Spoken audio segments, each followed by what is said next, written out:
I go first. Court rise if able.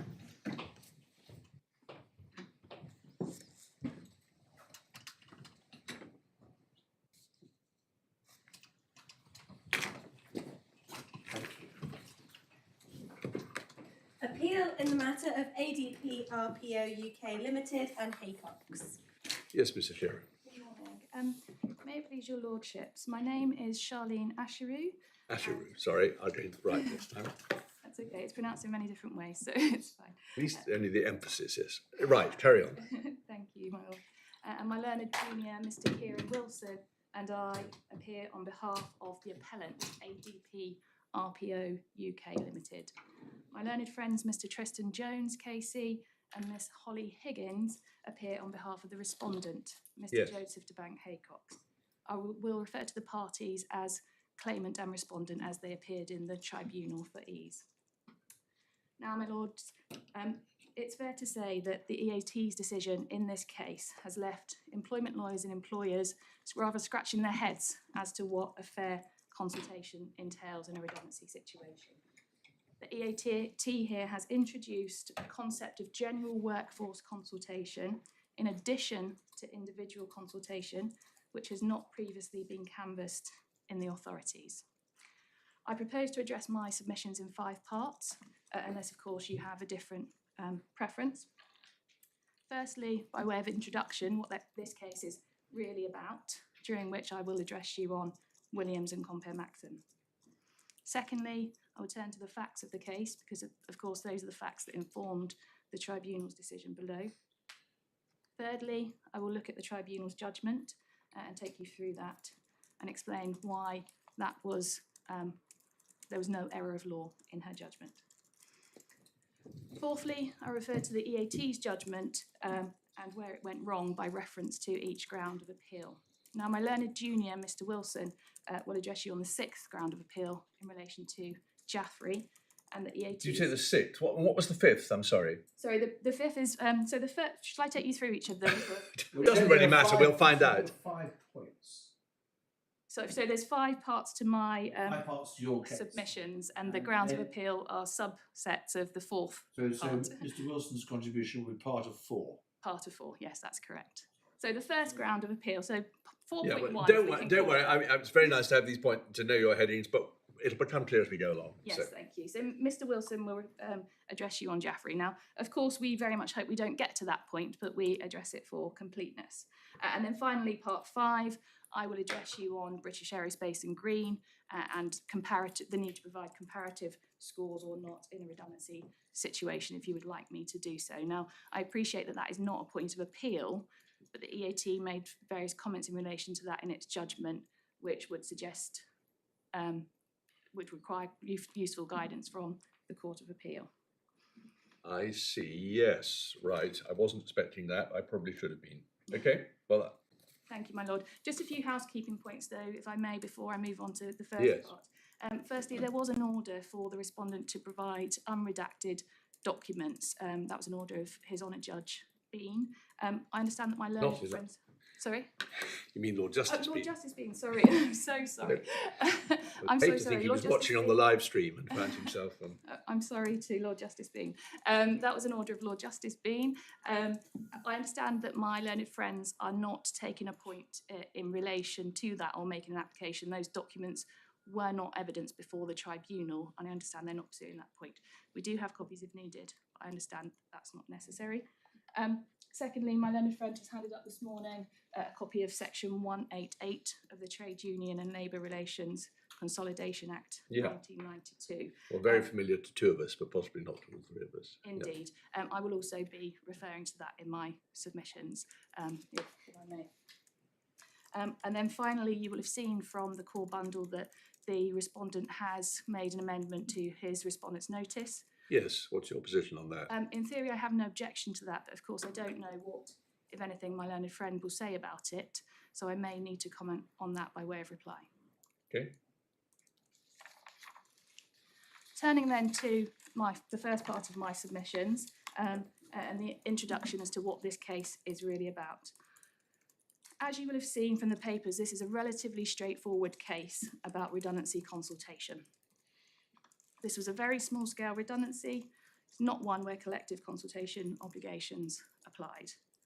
Section 98, subsection 4 of the Employment Rights Act applied. That provides that where the employer has established a fair reason for dismissal, and I quote, the determination of the question whether the dismissal is fair or unfair, having regard to the reason shown by the employer, depends on whether, in all the circumstances, including the size and administrative resources of the employer's undertaking, the employer acted reasonably or unreasonably in treating it as a sufficient reason for dismissing the employee. And B, shall be determined in accordance with equity and the substantial merits of the case. Now, the tribunals have to decide, essentially, whether the dismissal fell within the band of reasonable responses of a reasonable employer. The broad discretion given to employment judges under Section 98, subsection 4 of the Employment Rights Act does not permit of any hard and fast rules in respect of what redundancy consultation entails. A practical balance needs to be struck between allowing employers to be able to properly manage their business and allowing employees to input into redundancy proposals so that their thoughts and suggestions are considered and a consistent and a fair approach is taken.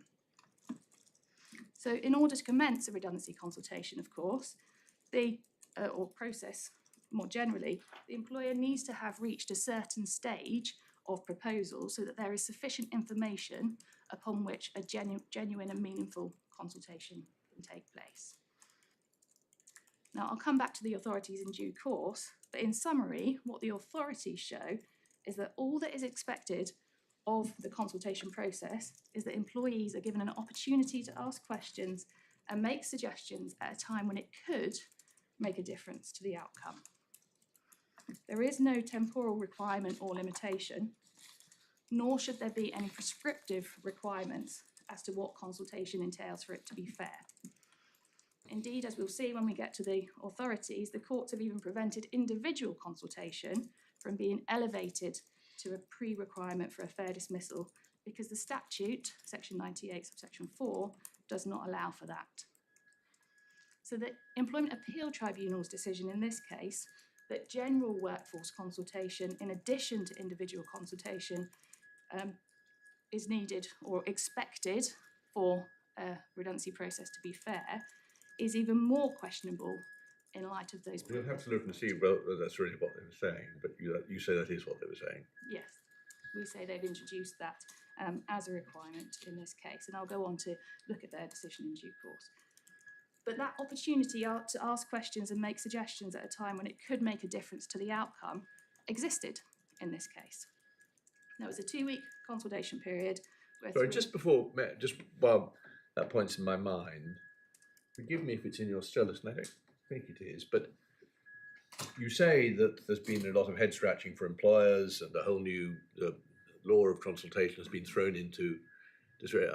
If I were to look at the commentators and the Harvey Bulletin and the employment, would there be people saying this is a landmark decision and must make us all go back to the drawing board?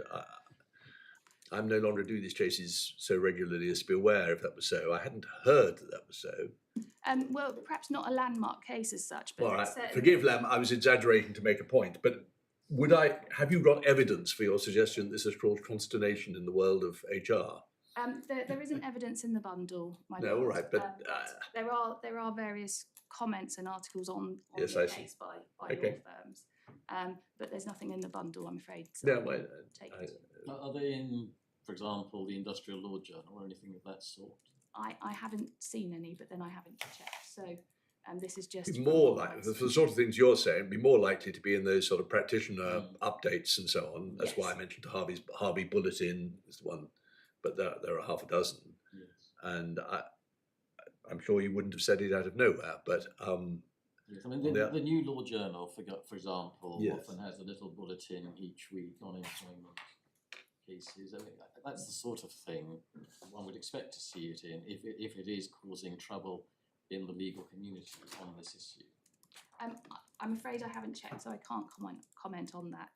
I don't want to say this aggressively. It would sound aggressive on the transcript. But, so, what did you base your early observation on? So Your it was opening observation was that this had, I wrote it down, caused a lot of head scratching for employers as it introduced a whole new requirement.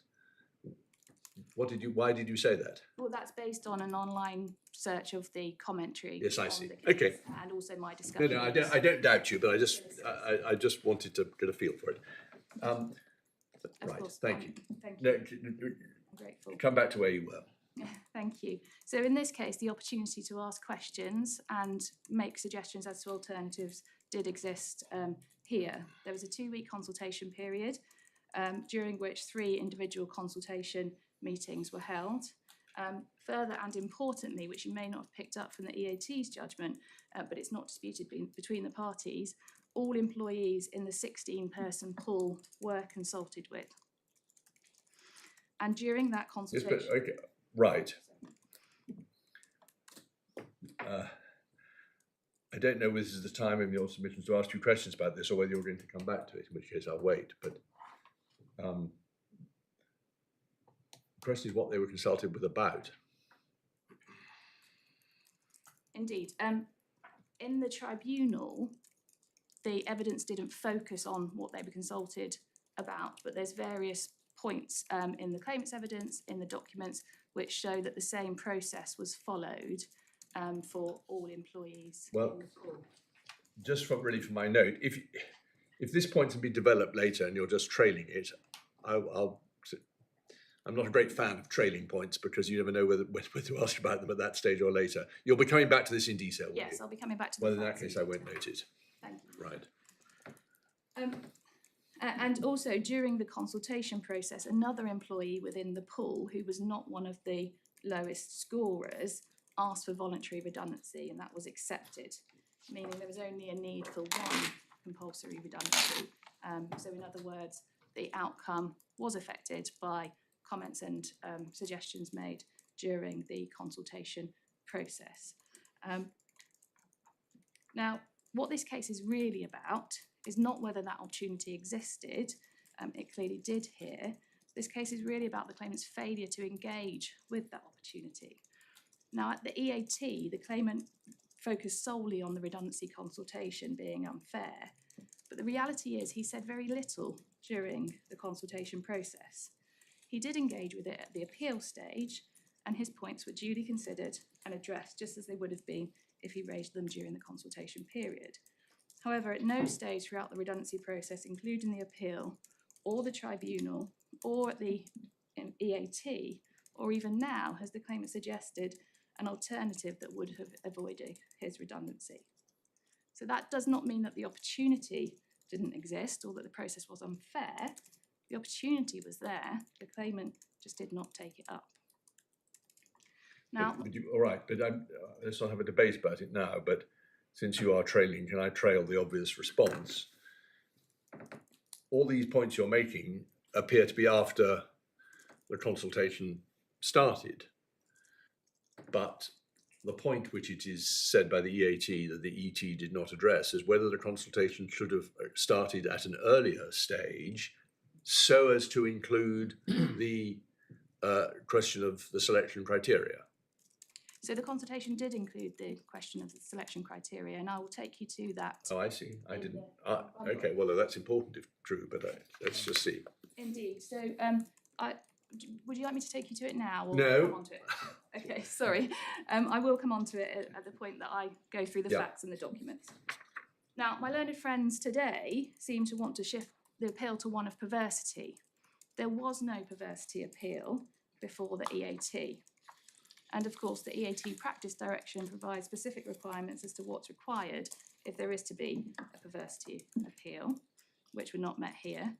But equally, if there was a perversity appeal, one would expect more of the evidence to have been before the EAT, when in actual fact the EAT was reluctant to look at the underlying evidence here. I may have missed this, so forgive me. I hadn't understood, Mr. Jones will correct me if I'm wrong, I hadn't understood him to be making a perversity argument. I understood his skeleton argument and inviting this court essentially to uphold the EAT's judgment for the reasons they gave, except for the respondent's notice. Yes, so much of my learned friend's skeleton argument refers to perversity and the EAT being able to provide guidance as to what is good industrial relations within the concept of a perversity appeal. We say the EAT wasn't permitted to do that here, where the ground of appeal before it was a very narrow question as to whether the tribunal judge had failed to consider whether the consultation was fair. Yes.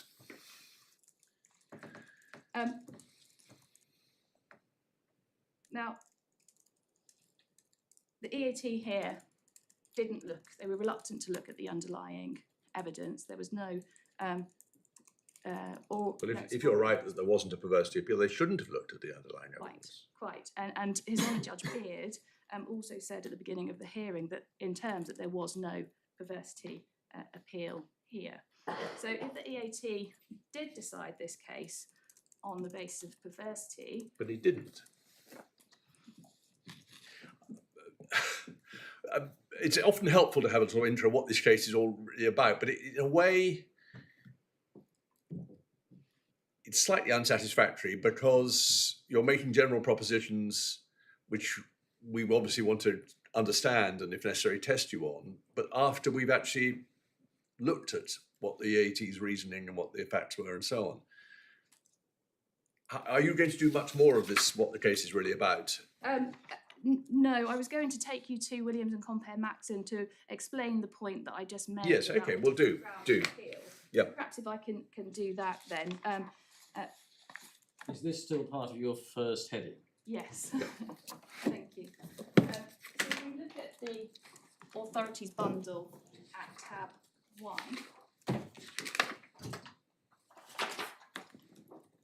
perhaps I should say before we do, the reason I say that my learned friend's skeleton is focusing on perversity is because within that skeleton they say things like the EAT found in the claimant's favour but on a more wide-reaching basis than the point that was before them, and also things like paragraph 46, the EAT recognised that an appeal could only succeed if taken account of good industrial practice. The EAT's decision did not fall within the band of reasonableness.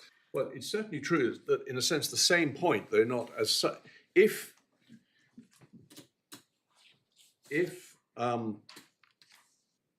they were right to decide that the ET had not properly considered one of the things it should have considered, namely consultation about selection criteria,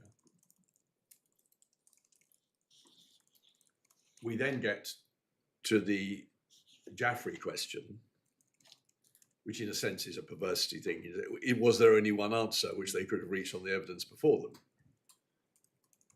But I haven't spotted how perversity gets in any earlier than that. Well, perhaps if we look at Williams first in terms of the grounds appeal, and then we look at the EAT decision to address that. So Williams and compare Maxims at tab 1 of the authorities bundle. Yes. That was a case where there had been no consultation whatsoever with the affected employees or their union. Yeah. Now, of course, it must be remembered that that case was, in that case, the EAT was dealing with previously more prescriptive statutory provisions under the Employment Protection Act 1975 and Code of Practice, which applied at the time, and I'll come back to that. But unlike the present case, in Williams there were 3 grounds of appeal, which can be seen at page 159, paragraph C, so that's page 6 of the authority bond. The first ground is not relevant for our purposes. The second ground we see 4 lines down. Secondly, he submitted that the employer's failure to consult had not been given proper weight by the majority of the industrial tribunal. Thirdly, he submitted that these and other factors show that the decision was perverse and therefore wrong in law. So you've got separate grounds of appeal there in relation to consultation, but secondly in relation to perversity. If we move down the page to 159H, it starts, we reject also Mr. Morris's second submission that the industrial tribunal attached too little weight to the lack of consultation. It is not the function of this appeal tribunal to consider the weight of the evidence. The industrial tribunal could only be said to have erred in law if they failed completely to take into account the employer's failure to consult with the union. Here, the majority of the industrial tribunal criticised the lack of consultation and demonstrably took that factor into account. Over the page. There is no rule of law that lack of proper consultation necessarily renders the dismissal unfair. So this, we say, is the only question that was before the EAT. Did the tribunal fail completely to take into account the employer's failure to consult with the, fail to take into account the weight of the evidence in relation to consultation? Moving on page 160, paragraph B, just under B, it says, again, many appeals allege that the industrial tribunal misdirect itself in reaching their conclusion by overlooking some supposed principle of law. For example, that there must always be consultation before dismissal. It is in relation to these types of appeal that the Court of Appeal has repeatedly said that the appellate court should not be astute to interfere and lay down principles of law. The question whether dismissal was fair for the purposes of section 57.3, so that's the predecessor. Well, shall we not just read to the end of the, save your voice? It's a bit quicker. I've read to the end of the paragraph, I suspect my lords have. Yep. Very much, I'm grateful. But we say this is exactly the type of situation that we are in here. The EAT has laid down a principle of law in relation to general workforce consultation, and then found that the tribunal has misdirected itself in law by failing to or overlooking that principle in relation to general workforce consultation at a formative stage. Can we just look at page 162 of Williams? Between letters B and G, the EAT appears there to lay down what it calls principles. And then against letter G says, referring at least to the lay members of the EAT, the lay members would expect these principles to be departed from only where some good reason is shown to justify such departure. Yes. And doesn't that seem to be an example of the EAT doing the precise thing which you say the EAT should not do? Well, the reason they were doing that here was because of the other ground of appeal in relation to perversity. I see. So in order to decide whether or not the tribunal's decision was perverse, they had to lay down principles of law to find whether or not the tribunal's decision was in accordance with those principles, or more to the point, whether the employer's process was in accordance with those principles such that the tribunal's decision was not perverse.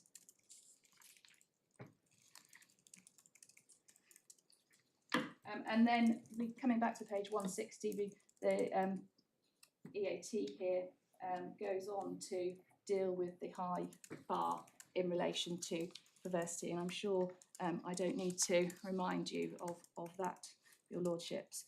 And as you've rightly pointed out, my lord, at page 162, the EAD sets out some very general principles about what consultation, what might be expected by way of consultation. Of course, those are not rules of law, those are general principles. Yeah, well, you can see, they make that very clear at B, lay members hold the view it'd be impossible to lay down detailed procedures for all reasonable employers fall in all circumstances and so forth. But here are some generally accepted principles that will normally apply, and I think they go so far as to say if they haven't been followed in a particular case, you would expect the employer to be able to show a good reason why they hadn't.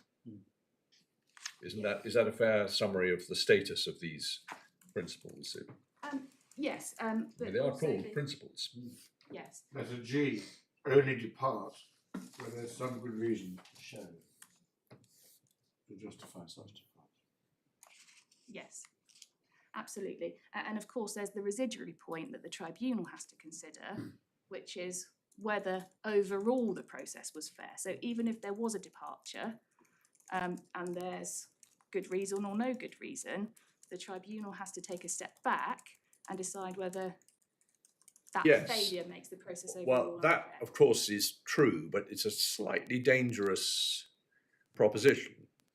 If, to make it over schematic, there are three elements in fairness in redundancy dismissal. I'm not saying there are, I'm just taking that theoretically. And one of them isn't followed and the other two are. You can't say, oh, well, it was overall fair because we got most of it right, but this element, and therefore that trumps the unfairness in our failing to take account of the first principle. So I'm always a little bit suspicious of, oh, well, look at the whole thing in the round. It can be an invitation to intellectual sloppiness. That may be the case, but of course under section 98(4), that's what the tribunal are expected to do, take a step back and consider the process overall. And there's, I'll come on to this in Fuller, sorry, not in Fuller, in Taylor and OCS, Yeah.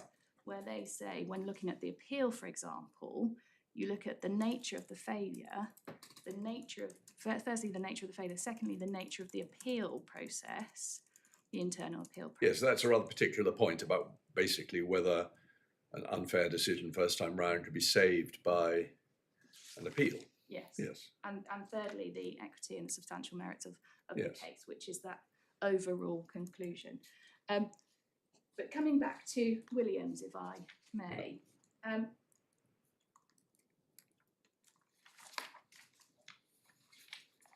we see that it's the at page 160G to 161B, what the EAT says there, the correct approach is when considering perversity appeals. And I won't read that out to you. You're looking at the passage marked sideline, are you? Yes, Bottom 160, How the much- industrial jury point. yes, yes, that's correct. How much of that do you want us to read? Well, I think that the point really is just that the EAT sets out there what the correct approach is when considering perversity appeals, and perhaps the final paragraph at 161B is the key point. Yes, what difference does it make that typically now, including the present case, the tribunal comprises only an employment judge sitting alone without lay members? Well, Judge, in this case, the employment judge is, of course, an experienced judge who will have dealt with these cases, numerous of these cases, day in, day out, and therefore would have known. Well, sometimes that's true, sometimes that isn't. I know this judge particularly has been around a long time. If she's who I think she is, but it's still not the same as having lay members, because they bring their specifically ongoing industrial experience, whereas an employment judge, almost by definition, only knows about the cases that go wrong. Yes, of course. I mean, under the rules, that, as you'll know, following the change, employment judges are permitted to hear these cases alone, and they are applying a very clear statutory test in terms of section 98, subsection 4. What part of this reasoning in the sideline passages survives, if, as my lord says, the industrial jury characteristic of tribunals is no longer there. And that seems to be a building block of the argument, in a sense. So what my submission is in relation to these points is that the EAT, of course, is not substituting its view for the tribunal's decision, and the tribunal's not substituting its view for the employer's decision. The question is practically whether the employer followed a process that was within the range of reasonable processes an employer could follow. Go on, sorry. In this case, the Williams and Compare Maxim guidance has withstood 40 years of consideration, and those general principles are applied in these types of cases. So whilst I appreciate that tribunals no longer have lay members to decide unfair dismissal cases, there's no reason why the Williams and Compare Maxim principles that have been applied and continue to apply. I mean, the truth is, of course, that even in cases where there's no history of lay members, it's pretty trite law that where there's an appeal on a point of law, you leave all questions of evaluation to the first instance fact finder. So in a sense, the fact that back in the 80s, the first instance fact finder had special expertise is really only icing on the cake. I think you'd have a good point even if that wasn't so. Yes. The proposition in the second paragraph of 161 doesn't depend on the reasoning in the preceding paragraph.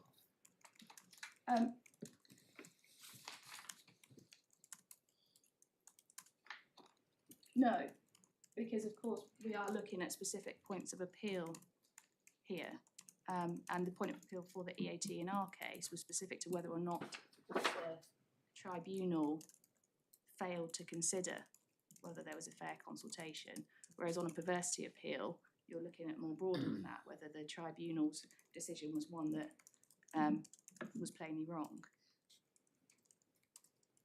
Anyway, carry on. What else do you want to show us in Williams and Compare Maxim? Thank you.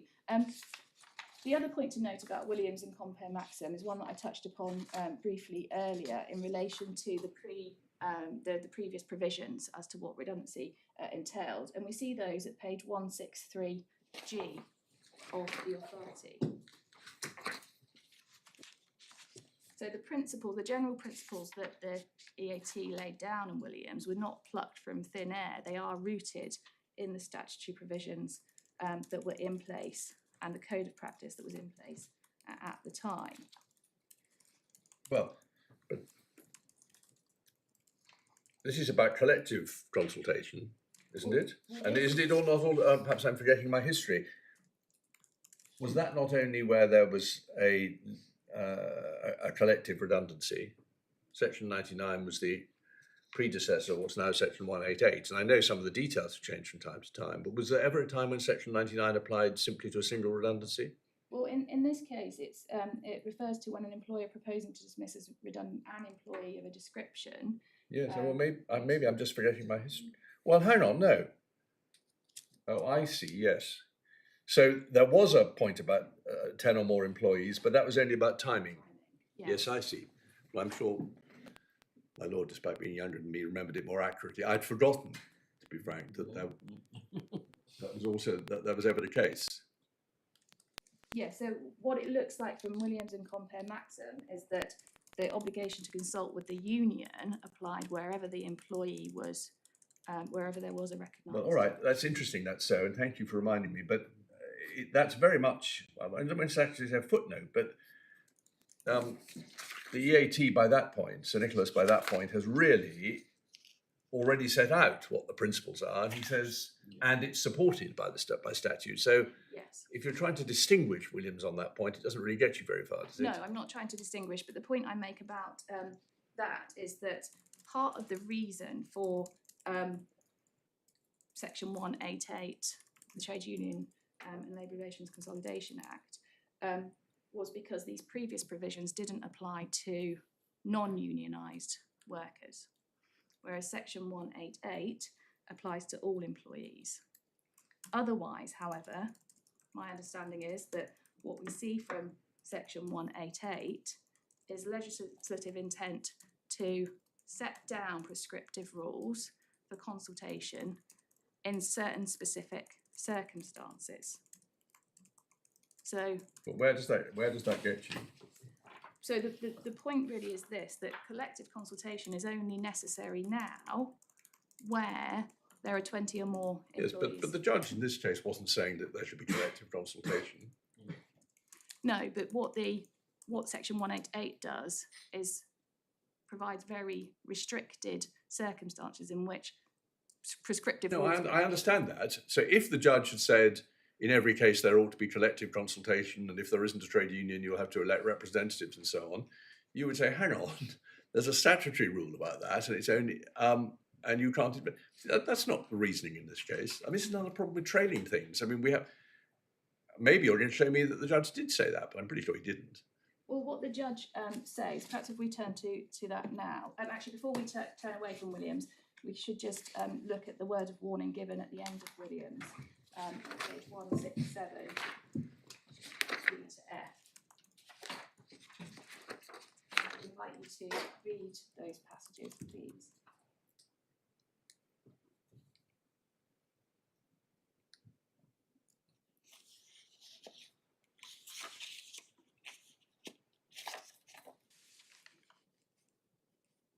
Yeah, well, that's, And we say we're exactly in that type of case where there is no plain perversity appeal, there was no perversity appeal, yet the EAT has said the tribunal has erred in law by not following a principle which it has later introduced. yeah, thank you. Well, that's been helpful. Perhaps then, as we look at the EAT's decision. Oh, I see, I thought your next heading was the facts. Yes, indeed, I thought you wanted to jump onto the EAT's decision. Well, no, I'm prepared to wait. Thank But you. if you're desperate to dispel the poison from my mind now, by all means depart from No, your... I'm happy to answer questions as Let they it come. fester. Thank you. So, in my submission, We're on the facts now, are we? sorry, I was just going to round up on. Oh, I see, yes, sorry, yeah. This is not a case about perversity at all, or the EAT laying down these general principles of law. This is a case about whether an experienced judge, and no doubt having dealt with numerous of these cases, having heard all of the evidence and submissions the 2 days before delivering judgment, so the hearing was on the 5th and 6th of July 2021, judgment was delivered on the 7th of July 2021, having referred to Williams and Maxim, set out the issue in relation to consultation and referred to consultation in her summary of law, and having referred to the consultation process that took place in her findings of fact, somehow then failed to consider whether that consultation process was fair or so inadequate as to render the entire process or dismissal unfair, when reaching her overall conclusion at paragraph 58 of her judgment that in the judgment of the tribunal this was a fair redundancy process. Now I'll come back to this as well, but the clear presumption in these circumstances that she made no such failing. The judgment shows that she demonstrably took the facts and the nature of the consultation into account in reaching her conclusion. Well, let's get down to particulars, yeah. No error of law. Indeed. So turning to the second part of my submissions Yes. on the facts. This is not a case where there is any real dispute over the law or the facts. There is an agreed chronology and cast in the bundle, core bundle tab 3, and my skeleton argument at paragraph 13 also sets out the background facts. But I'll go through the facts in detail because I think it's important in this case to know what informed the tribunal's conclusion and what the EAT didn't fully comprehend in its conclusion. So in this case, there was a reduction in workload due to COVID, which necessitated a reduction in headcount. Now, that reduction in workload was never really... So are you doing this by reference to the Employment Tribunal's findings? well, we can go through the Employment Tribunal's findings if... Well, I don't mind, but just being told what you say the facts are may not be what they were found to have been. So I'd rather do it that way, if that's not a problem. Of course, no problem.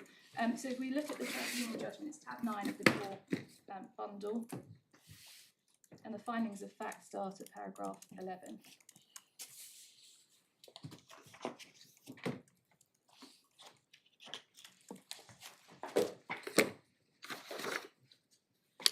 Yeah. So I'm just going to take my spacing argument out because that has the cross-references in it as well.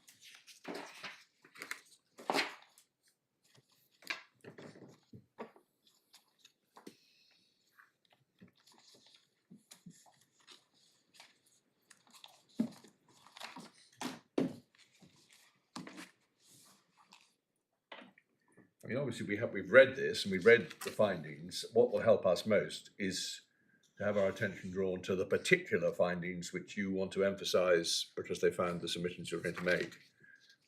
Indeed.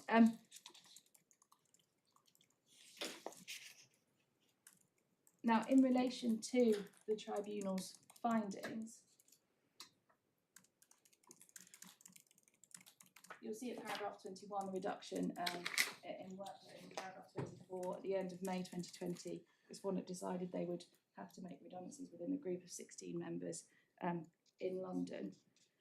Now, there's been reference in my learned friend's skeleton argument to the critical roles report, and they say the claimant wasn't shown that as part of the Sorry, say that again, I just didn't hear. Sorry, there's reference to a critical roles report, which Where's the reference to the critical role report? in my learned friend's skeleton argument. Oh, yes, yes. So you see, for example, at paragraph 51.3,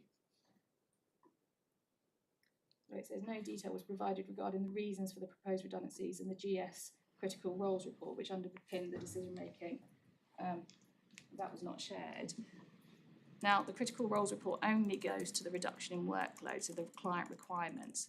That was a GS report. It was not the respondent's report to share, and it included. Well, hang on, I don't understand that bit.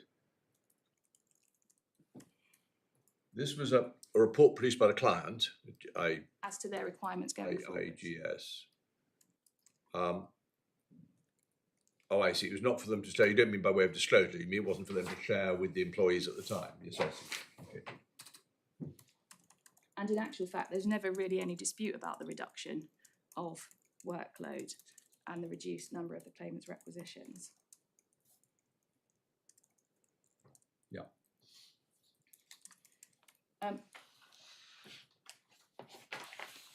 Now, if I can take you now to the supplemental bundle.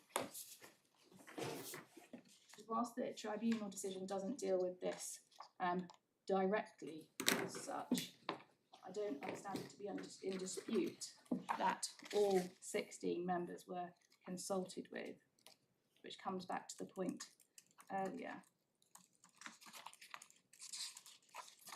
If I could take you to page 36 of the bundle.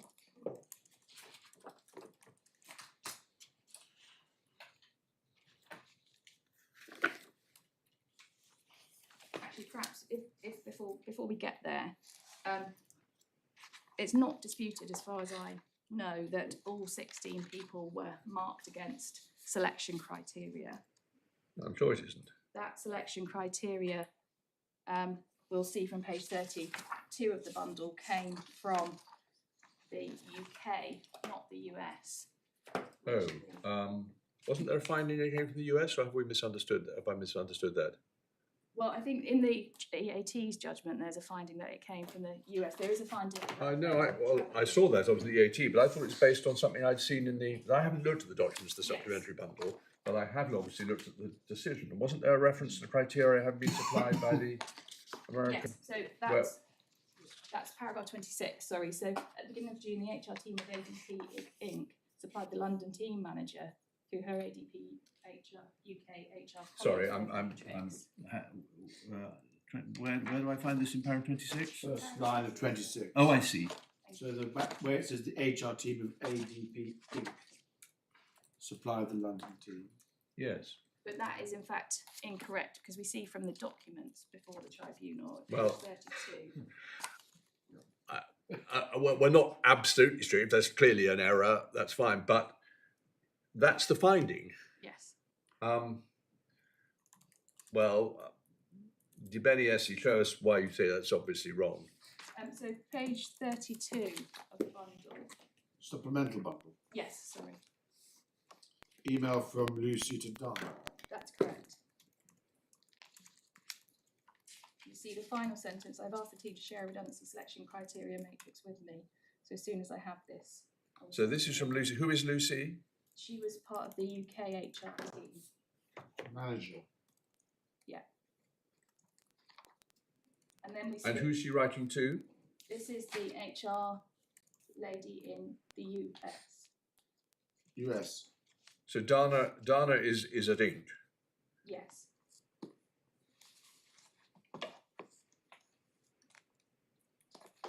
So the sentence in this you allow is the last sentence. Well, sorry, just moving on. Dana then provides the criteria from the US, but then at page Oh, well, hang on. 36, All right. Lucy then sends Well, let's just see. Where does Dana send it from the US? page 33. She says, I've attached an example of what we use in the US just for your knowledge. Yes, I see. Then page 34, Lucy says, I have attached 2 different selection criteria tables which should be attached. The manager would determine the key skills which are critical to the roles in question. Yes, I see. Sorry, just this is boring, but we must get it right. So 32, forgive me if I'm being too laborious, the UK team say they're going to come up with criteria. Yes. The US people say that's fine, look forward to seeing it, but in the meantime, here's what we use, which you would say pretty obviously means you don't have to use it, but in case it's of value, just for your knowledge. Then Lucy writes back, Page 34. well, hang on, but the timings are wrong. It's because Dana is in the US, so that's the Well, time. you're probably right, but if you're saying that, do we know that?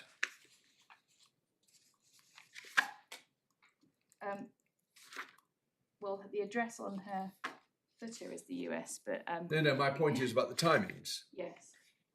It looks on the timings, assuming it's all one computer, it'll use the UK clock, won't it? In which case, this was sent at just after noon, and Dana's reply comes 3 hours later. So these are the wrong way round in the bundle. Now you may say, oh well, a problem we do sometimes have with US and UK clocks, but I don't know if that's true or not. It may not matter, but Well, on the let's face of it, perhaps move then to a Can we just narrow this down? yes. You see, so you're saying, are you, that 34, the timing is American timing, are you? That's the way I had always understood it. Yes.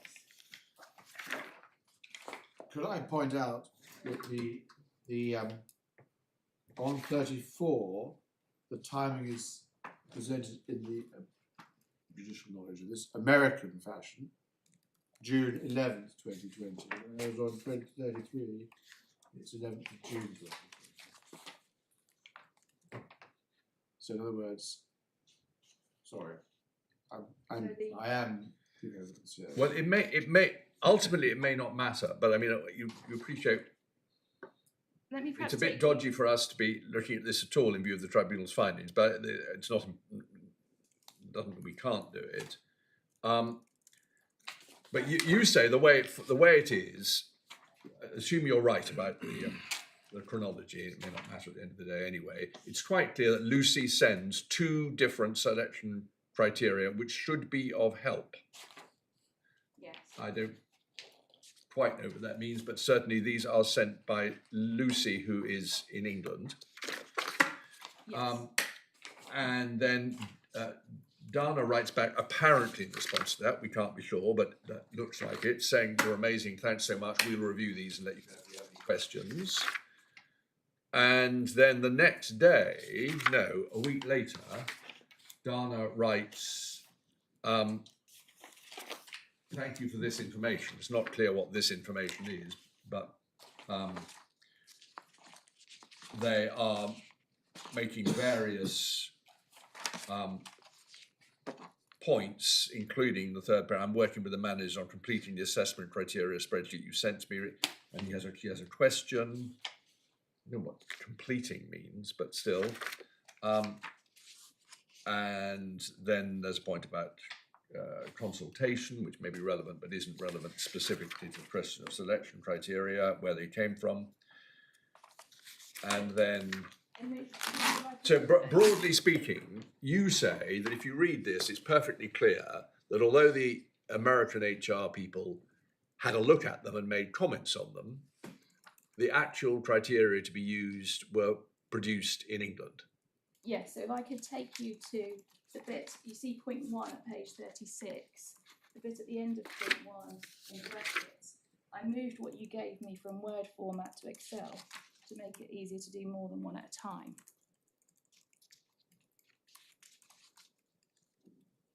Previous sentence you might rely on as well. Yeah. Okay, so you say, and Mr. Jones may have something to say about this, but if it's actually pretty obvious, we're not going to ignore the obvious, that the tribunal made a mistake, or at any rate very much oversimplified it. Yeah. Well, I think actually made a mistake. It says at the beginning of June, what's the date of these emails? Those were the 11th of June. The HR team of ADP Inc., that does appear to be America, supplied the London team manager, Evie Hancock. She doesn't feature in any of these, does she? No. But it says through her ADP HR colleague, so that's Lucy O'Donovan, Yes. with a matrix, and asked her to assess. Yes, I see. In fact, it was the other way round. So the UK provided through the American.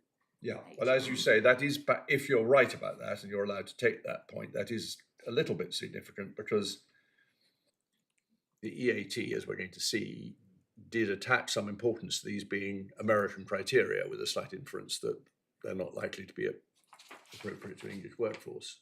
And I think actually the respondents' witnesses address this in their witness statements, which are at the back of the supplemental bundle.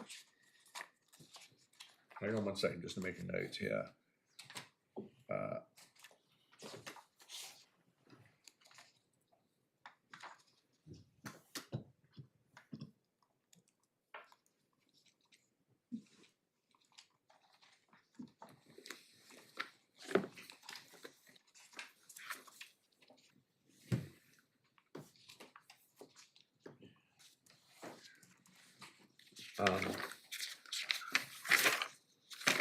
So page 115 of the supplemental bundle is Lucy. Sorry, yes, which page? 115.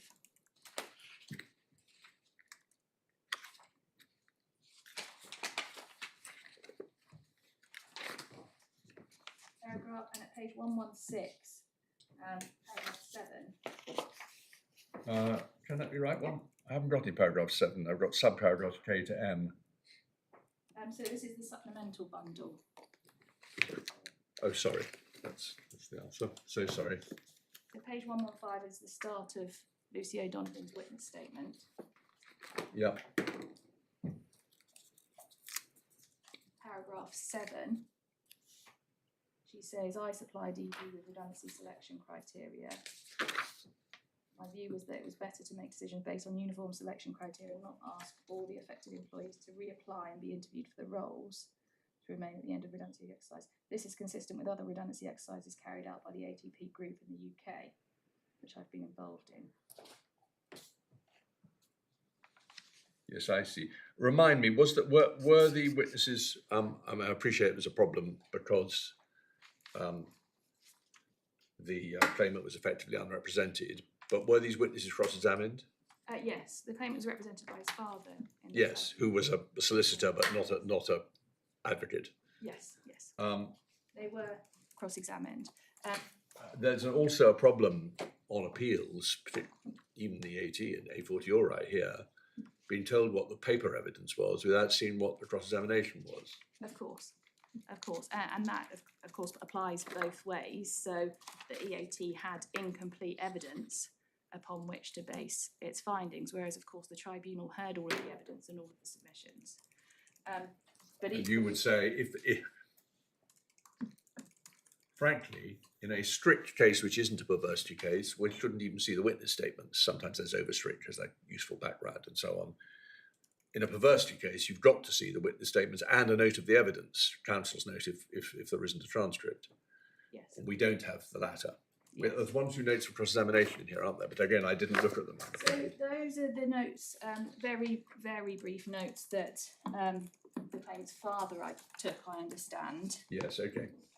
Um, But in any event, I'm just flagging those up as possible areas of concern. But at the moment, I'm happy to allow you to show us this. So you say supported by O'Donovan's witness statement. from my recollection, that wasn't challenged as part of the tribunal case. So there was no challenge that the selection criteria were from the US and not from the UK. Was the spreadsheet produced? Yes. Yeah, the spreadsheet of all scores, all 16 in the pool.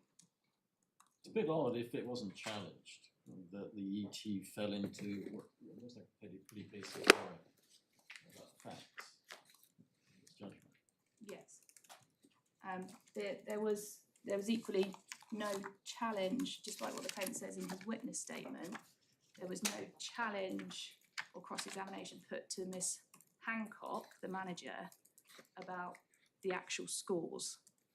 And the judge, About what, sorry? about the claimant's scores. I'm getting deaf. Say about one more time. About the claimant So applause. there was no cross-examination put to Miss Hancock, the manager, about the claimant's scores. Claimant scores, I'm so sorry. Yes, right.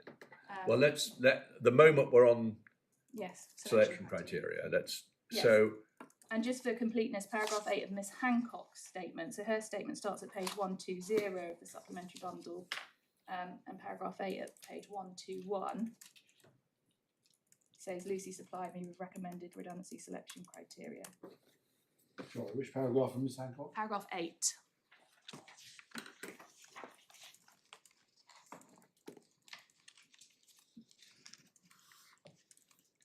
yeah.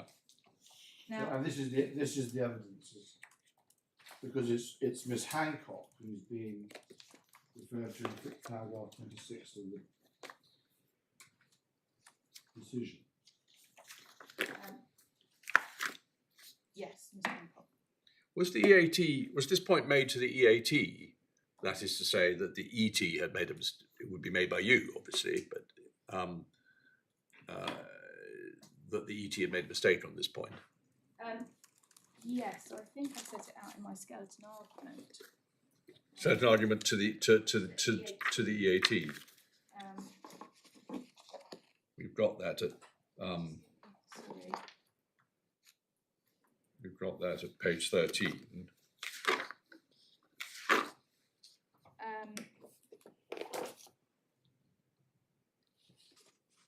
So I'm trying to. I'm sorry, that's the appellant. Yours is at page page 18. Paragraph 20, paragraph 7 deals with the facts. So I don't specifically say that 7.5 that it was the UAT. Let's just have a look. If I recall,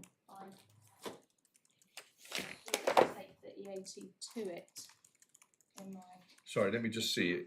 You're going a bit fast. Here you're setting out, well, you say the background facts relevant to the appeal are as follows. The references are to the tribunal decision. 7.5, beginning of June 20, ours HR team supplied the London team manager, yes, I see, with a matrix of, and asked her to. Okay, well that isn't explicit as to No. whether that was the HR team in the UK or in the US. I was just going to check my notes from the EAT on that. I think I took the EAT to these documents in the bundle, and that's when they said they. Did Miss Hancock give evidence? She did, didn't she? Miss Hancock gave evidence. Gave evidence, and this was all traversed, was it, in evidence? So this wasn't a point that was challenged. Was it, sorry, actually, yeah. were questions asked about it. This in the passage, it's Miss Haycocks' evidence in her statement of paragraphs 8 and 9 on page 98. Sorry, page 121 or something. Feeds into the tribunal's decision at paragraph 26 and 27. And was it part of the oral evidence, or was the tribunal just taking it off the documents? I don't think it was part of the oral evidence. I think the oral evidence focused on the timing of the scoring, because the claimant's father then put the point that the decision was predetermined because the scoring took place before the consultation Yes. process. I mean, one of the difficulties about this case, which has been a point in your favour, but it's only a fact anyway, is that clearly the main interest, from everything I've read, of the claimant and his father as his advocate was on, maybe slightly overstating it, but effectively the exercise having been done in bad faith. Yes, so they said that the scores were influenced by somebody at the client. Yeah, and exactly. But anyway, what you've told us already, and I assume therefore the same applies to Miss Hancock's evidence, is that from your recollection, the slightly more detailed account given in para 7 of Ms. O'Donovan's witness statement wasn't challenged in cross-examination. No, I mean, I can check my notes on that if you would like me to. Well, let's not spend time on that now. I think at some point before the end of the hearing, maybe over the short adjournment, you can do that. Whether at the end of the day it's going to be important, I don't know. But since the point has come up, I think we'd like to know as much about it as possible. Yes. Right. It certainly wasn't a central point from my recollection on either the tribunal or in the EAT. If it was, I would have checked. No, well, I think we got slightly distracted simply from the point we're making, which is perhaps maybe a point against you, but again, it's just get the facts right, that although you say, and on the face of it you appear to be right, that the ET made an error about where the selection criteria came from, you haven't shown us so far that that was an error you tried to correct in the EAT. It wasn't understood to be a relevant point. Well, maybe, Yeah. and maybe you were right, but the fact is that you didn't, unless you're telling us different, you didn't try to correct it. So it's not surprising that the EAT Repeated it. followed what the ET said. Yes, I accept that. There was no discussion. So one thing that was surprising about the EAT judgment once received is the reference to global organisations, because there was no discussion about that at the EAT. Well, But all right, that's a separate point. But at the moment, I'm just going to find out what the position was. So in the EAT, you're saying error in ET at para 26. It's marked by reference to the documents you've shown us to, not explicitly corrected by respondent in EAT. I will add, because not thought to be important. You must have noticed it, I would have thought. yes, so I'm just, sorry, Judge, I'm just looking back at my notes, because my recollection is that I did take the EAT to the documents I've just taken you to. Oh, I see.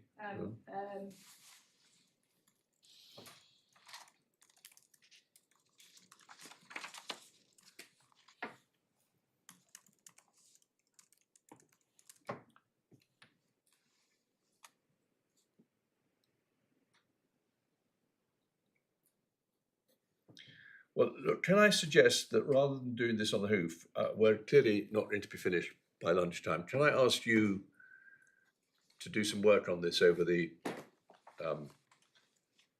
so that we get an authoritative version so far as your notes go, about what the EAT was and wasn't told. Of course. And also about what was cross-examined on in the ET.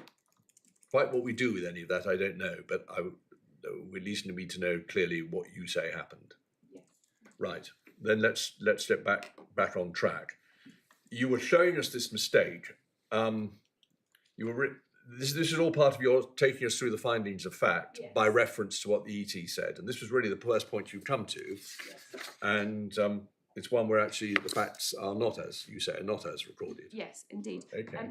What I should say is that we did try to get a transcript of the EAT hearing, but there was an issue with the audio, and therefore we weren't able to get the transcript, unfortunately. But I will, of course, look into It's slightly unusual to have, but I suppose on a point like this it would be useful. Yes. Okay, well there we are. We are where we are. Thank you, my lord. Now, it's not disputed that in her oral evidence, Miss Hancock said that the scoring was done on the 10th and 11th of June. So we see... Well, again, can you show us the findings? The tribunal hasn't made a finding about the date specifically, but we see at paragraph 27 that, well, 26 it says she was past the selection criteria and asked to assess her team members. She did so. And then paragraph 27, it refers to her discussing her preliminary results with her own line manager. So there's no finding on the date as such, but we don't dispute that she said she did the scoring on the 10th and 11th of June.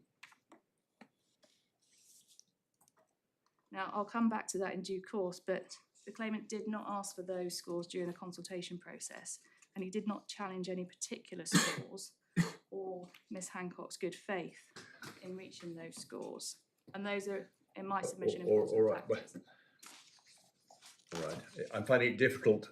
I thought what you're doing here was taking us through the facts. Yes. And it doesn't help me particularly to make points which are going to come into your submissions later about what we do with them. So you're saying the scoring was on the 10th and 11th of June, Yes. not in the reasons, but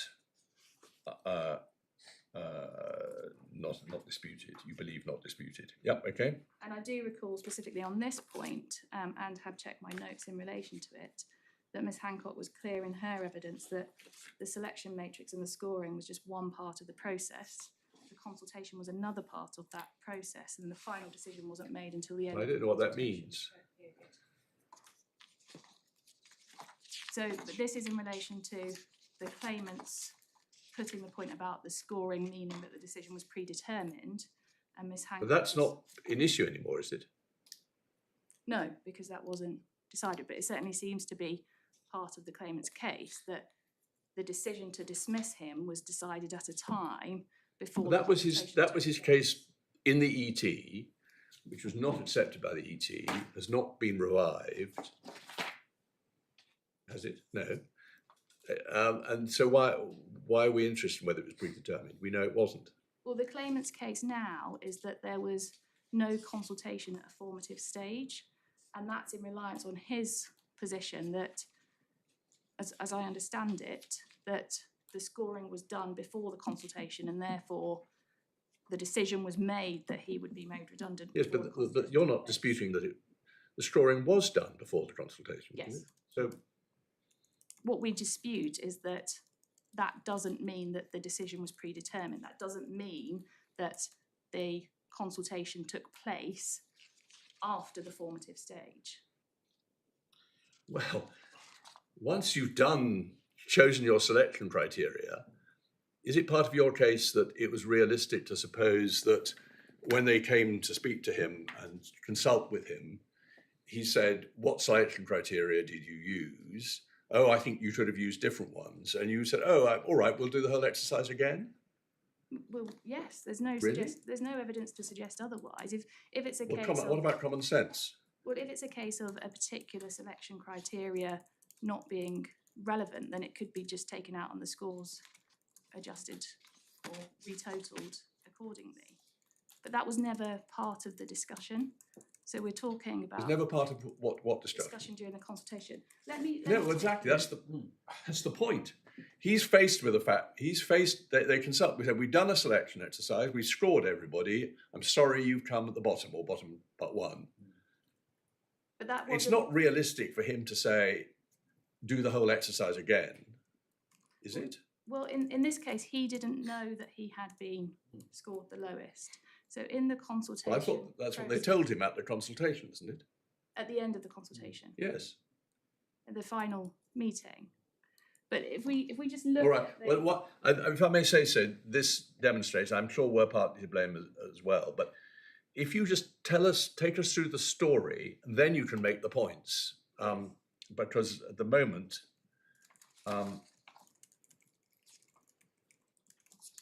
we're falling between two stools. Yeah, okay, so we got as far as the storing took place on the 10th, 11th of June. yes. And then if we move on to page 36 of the supplementary bundle, which we've looked at already, and this is paragraph 39 of the tribunal's judgment. Paragraph 29. Yes. Yeah. On the 18th of June, HR determined that there were three roles had to go, one from ADP itself and two from the GS contract. And we can see at page 36 Of supplemental. of supplemental bundle, yes, the email says, I can confirm that we need to move forward with eliminating 3 roles, one on the ATP side and 2 on the GS client side. But do we get anything material from the underlying document that isn't in the tribunal's finding? No, Okay. Is it in the bundle? Is it in the bundle, the document? yes, page 36 of the supplementary No. bundle. I meant the spreadsheet. Oh, The documents referred to in this email. Do we have to look at that? well, the spreadsheet, I think, is only included once in this bundle, and that's where it includes all of the scores of the pool. So that was provided as part of disclosure in the tribunal proceedings. But the selection criteria itself, so the template spreadsheet was provided to the claimant at the first meeting. Are you taking us to we're going through the findings made by the tribunal, which are the findings of fact.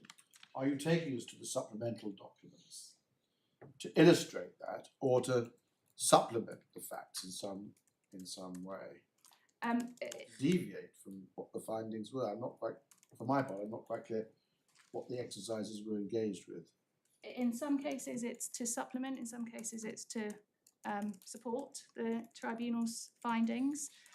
So the tribunal's judgment, as you'll see, is relatively brief, and the underlying documents support the process that took place. But perhaps if I can take you to what the claimant was told in the first consultation meeting and the letter that was provided to him afterwards, that's at page 38 of the bundle. But where are we in the tribunal's findings? Sorry to be, I don't mind us, it's sometimes useful to see the underlying documents, but our Bible is the findings. So which paragraph are you now, in the findings, are you now supporting by reference to the documents? So paragraph 30 and 31, Okay. findings. 30 talks about the timetable being set on the Yeah. 19th of June, first consultation on the 30th of June. And paragraph 31 is the first consultation meeting on the 30th of June. Yeah. And what we see at page 38 of the supplementary bundle is the at-risk letter and what was provided with that.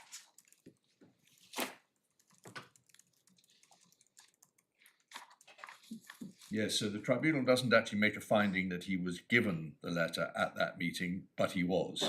Yes. And there was no dispute about No, that. We'll see that letter talks about the proposal, the purpose of the consultation period being to inform you of the proposed changes, to give you an opportunity to ask any questions you may have, and to give you a chance to suggest an alternative approach to the situation which we may not have thought of. You also have the opportunity to apply for any suitable alternative roles. It goes on, by going through the process, we are alerting you to the fact that your role is at risk of being made redundant. Yes, sorry, it probably doesn't matter. I put it to you, he was given this at the meeting, which is how it's sometimes done. It looks from the wording as if it was given to him directly or very shortly after the meeting, Yes. following the meeting today. Yeah. Yes. Sorry. Sorry, so the script of the meeting is at page 40. So but just this before was- we leave it, I want to be sure if I've understood. I may not have. It's my fault. I'm not following because you're going quite quickly, and I'm not complaining, but I need to be able to follow what's being said here. At page 38, in the middle paragraph, the last sentence reads: "A selection matrix scoring process will be used to determine who is selected for redundancy." But I thought they'd already used that matrix. Yes, so So why are they using the future tense? indeed, I can't give evidence on that. I'm No, afraid, I but don't know. that may be part of the sense of grievance that the employee feels. I appreciate But he's not told that actually I've already been scored and I've come bottom. Is that right? Yes, that is what he says as part of his case. Our submission in relation to that was that it doesn't make the process overall unfair. But I we see suppose, though I'm not seeking to defend it, no, I was about to say, read literally, you could say a selection matrix scoring process which has already occurred will be used. Yeah, but well, I wondered if that might be, but that it might be said by some people at least. That's quite a legalistic yes, kind of approach, especially when one always has to bear in mind, and when one goes back to the early learning, particularly from Mr. Justice Brown Wilkinson when he was president, that this is about good industrial relations practice and industrial common sense and so on. yes, of The course. word will is used twice in the sentence. Yes. In the second way, the second occasion, it's definitely used in the future. As a, So yes, so that's So in relation to the the further rules meeting. Where yeah, it is at least in theory possible. In the It's first in theory case, it's possible. used as a description rather than yes. indicating. But he's certainly not told that actually you've already been stored or what his scores are, which he could have been, but they wasn't. I appreciate that. Is being used to. I suppose in some respects the submission in relation to that would be the employer is in a catch-22. They're damned if they do, they're damned if they don't. If they tell him that he's been scored and he's at the bottom of the scoring, that then may make him think that that decision has already been made and he's not. Well, to some extent it has. I appreciate in exceptional circumstances, the person who's come bottom might come up with some reason why he ought to be kept and someone higher up should be got rid of. You find exceptional circumstances where that's true. But the most important factor in the selection process, namely what his score is, has already happened. And in all ordinary circumstances, subject to finding alternative employment in he will not be, he will be made redundant from that role. And the sooner you tell him, the better. Well, there's 2 points in relation to that, my lord. The first is that scoring needs to be done at some point in time during the process, and the individual is not involved in the scoring process. No. That is a managerial process that employees Yeah. do not have input. So it doesn't matter whether that process is done, that scoring is done sooner or later, it's still separate to the individual consultation. So whereas one might expect that would ordinarily be done later in the consultation process, it doesn't have any substantive effect on the fairness because it could be done at any point and still be fair. Okay, hang on 1 second.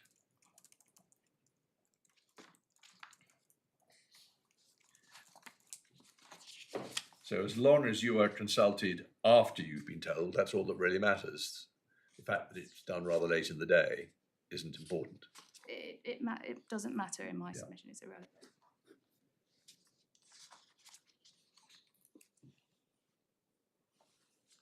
The second point is in relation to this specific case, the claimant hadn't challenged Ms. Hancock's good faith for the application of those criteria, which is what the tribunal found in its Yes, judgment. well, So that- I agree, but so this is a point about process, not about you've already won on the process being in bad faith, but you still lost on it being fair. So we really, I can see why you might want to do it, but there's no point really reminding us that it was done in good faith. We accept it was. Yes, yes. I suppose the other point is that the claimant did know his position at the time of the appeal and was given the. Well, we haven't got to the appeal yet in the No, timing. No, of course we are. Can I just look, but I'm just looking at this letter, so it says, and I don't think there are actual findings about this, or are there? But it shows that at the meeting he'd been given 5 things which are in a bullet point. Yes, yes. Are you going to show us those? Well, unfortunately, they're not in this bundle in terms of the attachments. The But- second is. Sorry. The second of them is. So the Were they were before the ET? Yes. Were they before the EAT? I don't think in the way that it appeared before the tribunal. Let me just check. Well, I don't mind about whether it was in the way. Did these 5 documents? Did the EAT see them? I don't think so. Okay. But the tribunal certainly did, because I think what's missing from this bundle is the attachment of the template selection criteria And spreadsheet. 4. Yeah, the 4th and 5th ones and the frequently asked questions. Selection, criteria, matrix, example. Example, yeah. But I mean, at some point, obviously, we have to come back to a more focused look at the actual issues. But just so we sort of understand, if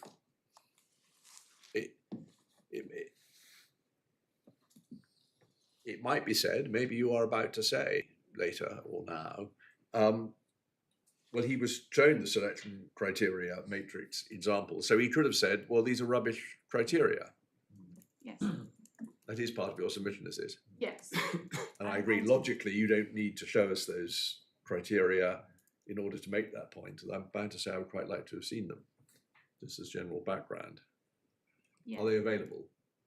So I I don't mean this minute, but I mean, could we have them over the adjournment? Yes, you certainly could, but it may help that the completed spreadsheet is in the bundle, Yes, I see. and what was provided to the claimant with the letter of the 30th of June was the Well, just show us the completed one. I think I've seen it. page 58. Yes, that's right. So what was provided to the claimant was the headings and the rating scale, the uncompleted version. Yes, I see. So it's really, we have to read through, we can see them all, starting with all this HR speak, understanding of overall business strategy, of the detailed knowledge of the business areas, there's a TA partnership with, yeah, all that, those are the headings. Yeah. Yeah, okay. So essentially the So first he row- would have seen this, but without the scores. Yes, and Okay, without well, the names. maybe we don't need to see it then. Without the scores and without the names. Yeah. Just saw the headings. And as And the fact that they're scored on 1 to 4. yes, the rating scale Yeah, okay. with those criteria, the exceeds criteria, meets criteria, almost. And there's no weighting. Each criterion is equal weight. Is that right? Yes. Yeah.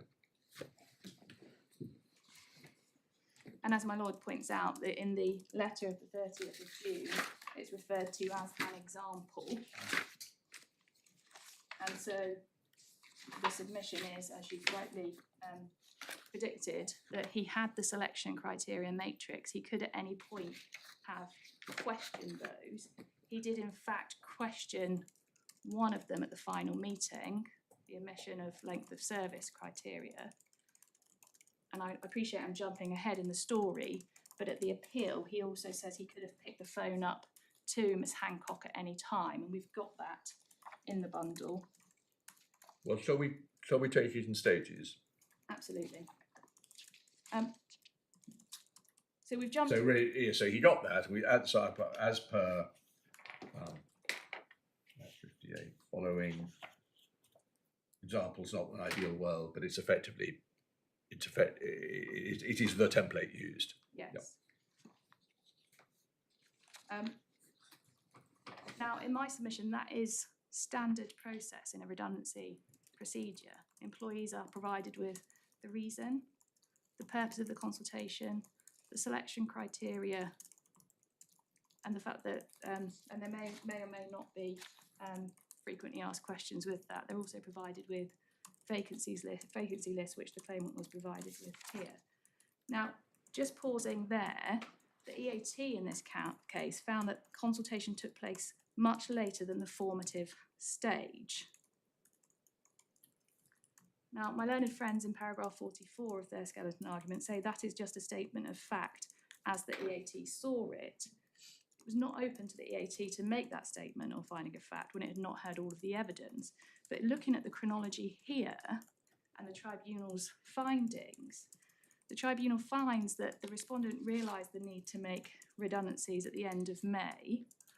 There's then a proposal as to the number of people that need to be made redundant on the 18th of June.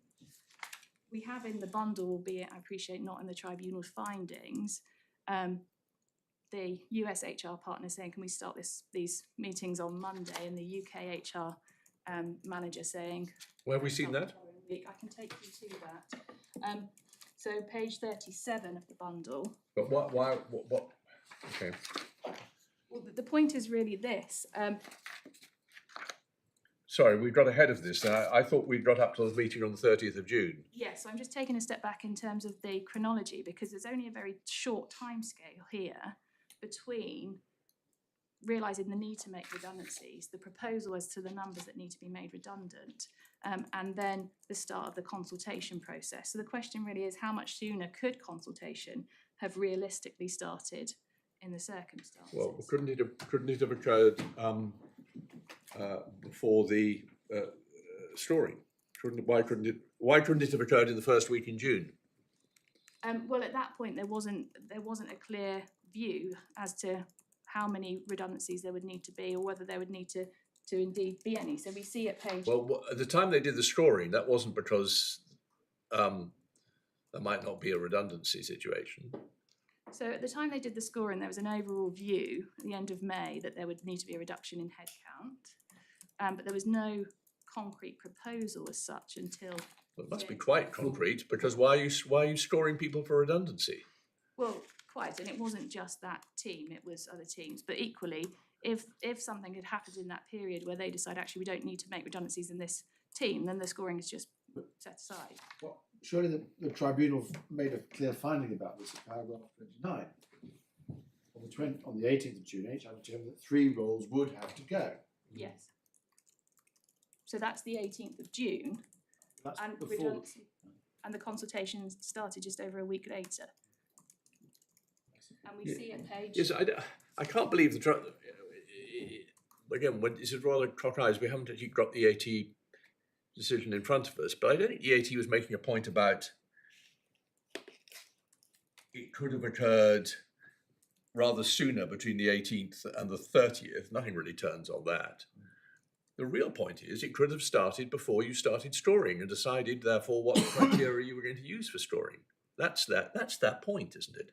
Well, in relation to that, of course, the employers need to get the balance right between not unsettling the workforce when it doesn't have sufficient information upon which genuine consultation can take place. So in my But consultation could be in phases, can't it? You say, look, there's a reduction in work, there's going to be a reduction in headcount. We haven't yet decided how many or in what departments, but as part of that process of decision, or for the purpose of any eventual decision, we're now going to do a storing exercise. And before we do, here are the criteria we're going to store on. Any views? What's wrong with that? Well, so it could, of course, it could. There's no specific rules as to when consultation can No. take place. Well, then- maybe shouldn't it do that? Not just could, but shouldn't it do that? Because once the stores have been done according to 15, whatever it is, criteria, it's a bit late to say, when much later I discover what the criteria were, oh, well, you should have stored on different criteria. Because maybe a formal decision hasn't been taken. Theoretically, you could go and do the exercise again, or restraw, taking out some criteria. But anyone's going to think that once you've actually done the strawing exercise, you're 90% there. Well, not necessarily, because of course it depends on the open-mindedness of the decision maker. And here the decision maker was very clear that no final decisions were made until the end of the consultation period, the final meeting. Just on that point, I wonder whether it's worth referring to one of your own decisions, my lord, in... Well, you can. Speaking from my... I'm sorry, because we've asked you questions, but you've invited them by making points as you've gone along. I'd rather just get to the end of the facts, because then we will be able to discuss the effect of the authorities, including whatever I may or may not have said, with a full knowledge of the facts you're going to be relying on. But what we've just been testing is whether it would have been possible to start consulting pre-scoring. You say possible, obviously, but not necessary.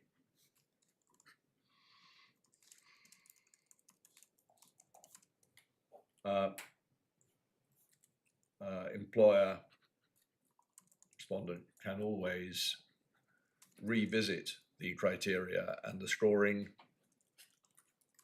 at a later stage. Yeah. Okay. And I suppose it comes back to the point about the timing of the scoring not being relevant, because that needs to happen at some point anyway, and the employee wouldn't have it. It's not about the scoring, it's about the selection of the criteria.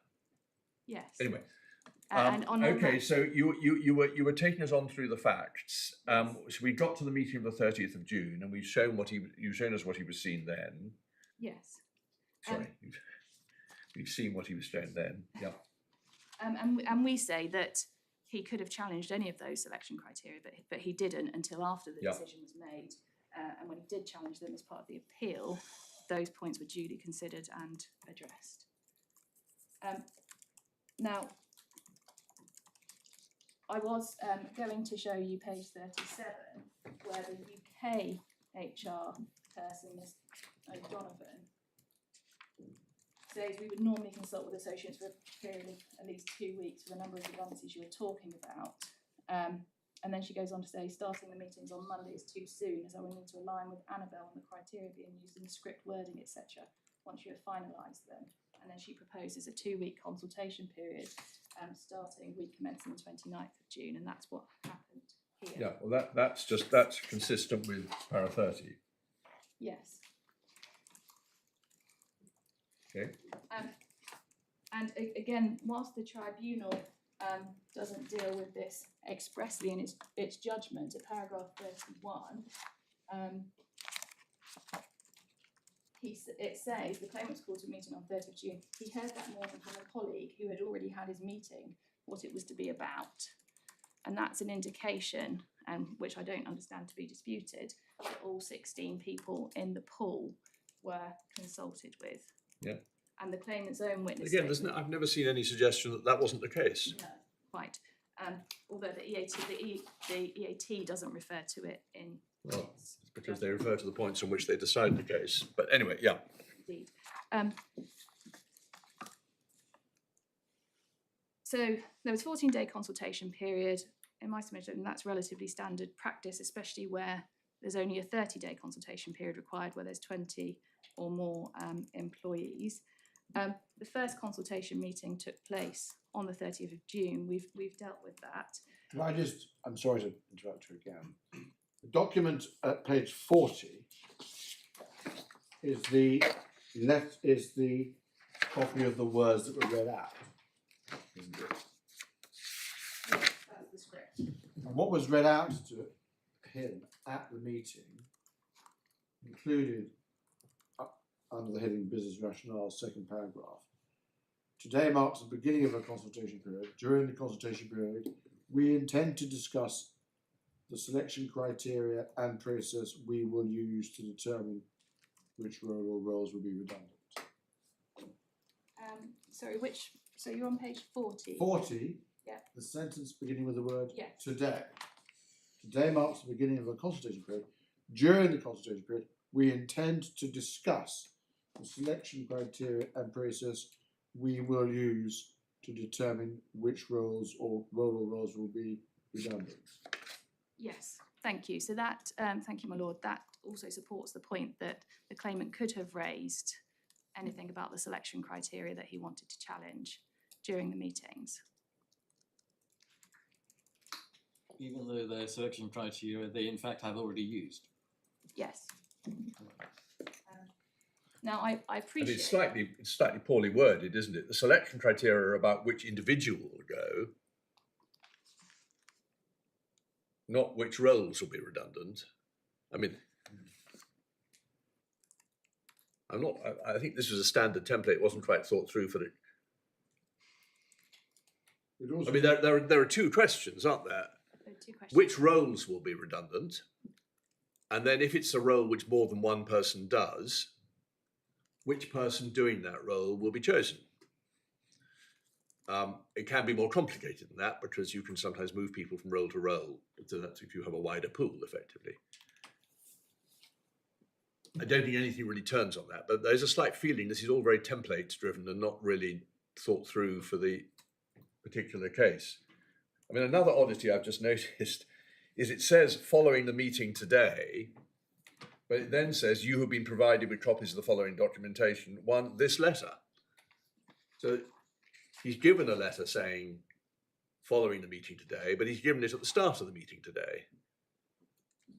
Now, I may just be nitpicking, but that's not. I don't think it's saying that he was provided with a copy of the letter at the meeting. Oh, well, if you look at it starts, you have been provided with copies of the following documentation. Bullet 1, this letter.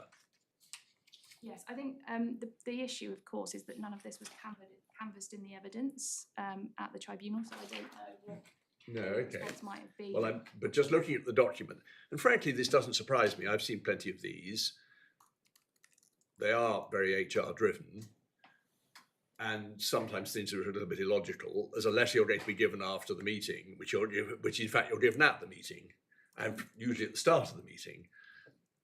It doesn't matter too much, but it just gives you a flavour of the extent to which this has actually been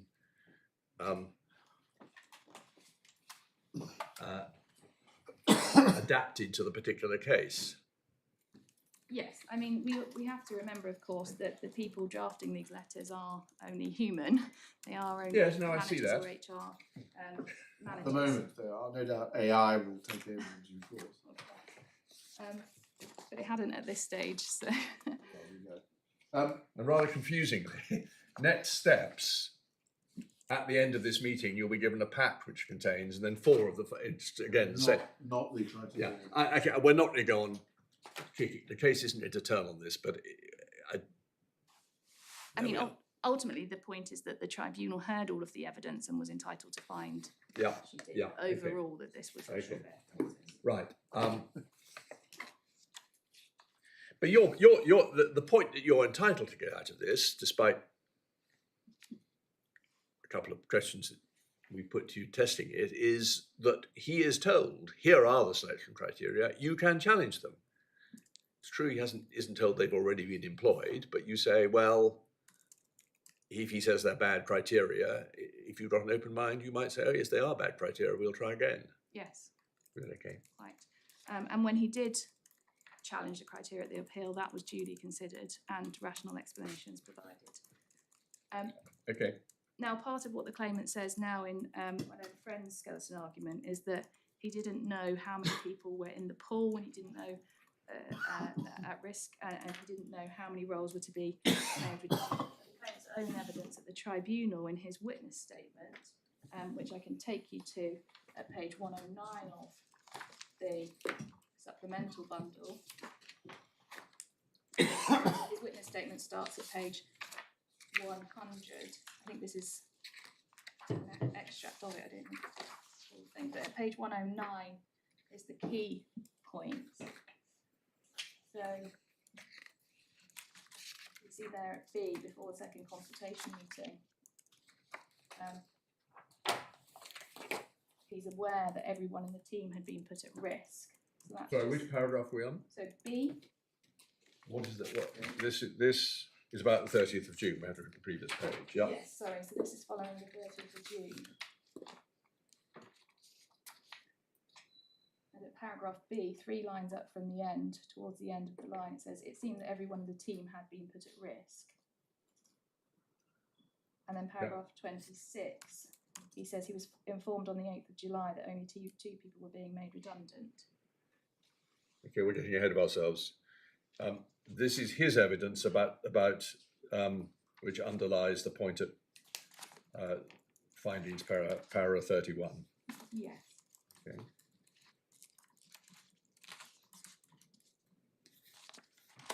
And it's not in dispute that during the consultation process, he had the criteria and didn't challenge them, not in dispute that he didn't ask for his scores, and not in dispute that he didn't suggest any alternatives to redundancy Well, at the meeting on the 30th of June. at all during the consultation process. Where's the findings about that? So again, the tribunal deals with them briefly, that in paragraphs 32 and 31, so paragraph 32, claimant was at the end of the paragraph, the claimant was invited to the second consultation meeting with Levy Hancock on 8th of July. We asked when, if he was redundant, he would be paid. So brief comments from him at that meeting. And paragraph 33, what was the discussion on the 14th of July.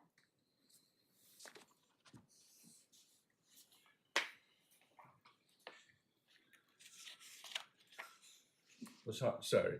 So the third meeting, which is the final one, is on the 14th Yes. of, and it says there was a note kept by that. Is that note in the supplementary bundle? Yes, we can. Where's that? So, page 70. Page 70 of the. Oh no, sorry, that was. Just give me a moment.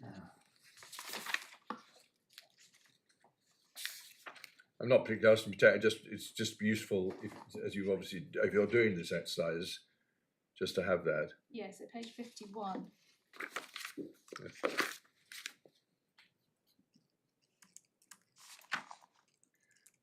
Okay, but your point about both these second consultation meetings is that he doesn't ask any questions about the selection criteria. So after he'd been told that he had been the one selected for redundancy and he would therefore be made redundant, he says that he's surprised he'd been selected given his length of service and number of Sorry, requisitions. I just. Sorry, after he's been told of the final decision, he says that he was surprised. This is the meeting on the 14th. 14th of July, yes. Yes. He says that he was surprised he had been selected given his length of service and the number of requisitions. And the HR person explained why length of service wasn't used as a criteria because of the risk of age discrimination. Well, I see the findings about that, yes. But the question I was putting to you is that he didn't ask, I see, you say that is in a sense a question about the selection criteria. Yes. I see, sorry.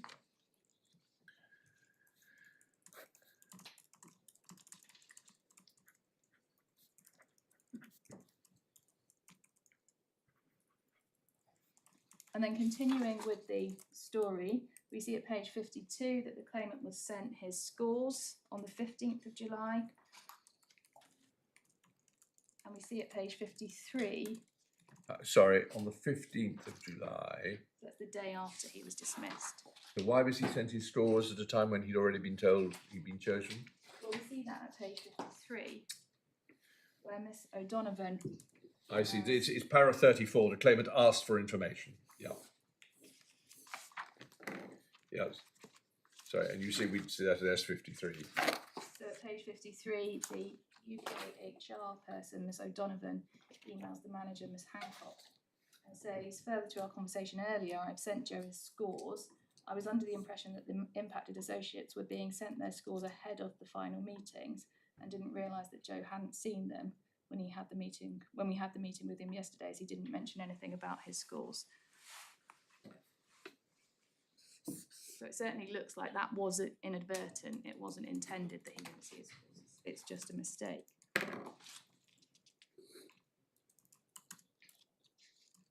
And of course, these processes are a two-way process. So it's not just for the employer to provide information, but for the employee to ask questions and ask for information as well.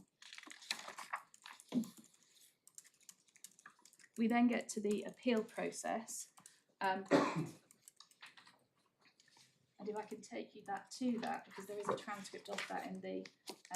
Well, again, it's up to you. It's helpful to know where things are, but I mean, we only need to be taken to facts insofar as they underpin the submissions you're going to be making. Yes. So if the appeal transcript starts at page 72 of the supplemental bundle, but if I can take you to page 83.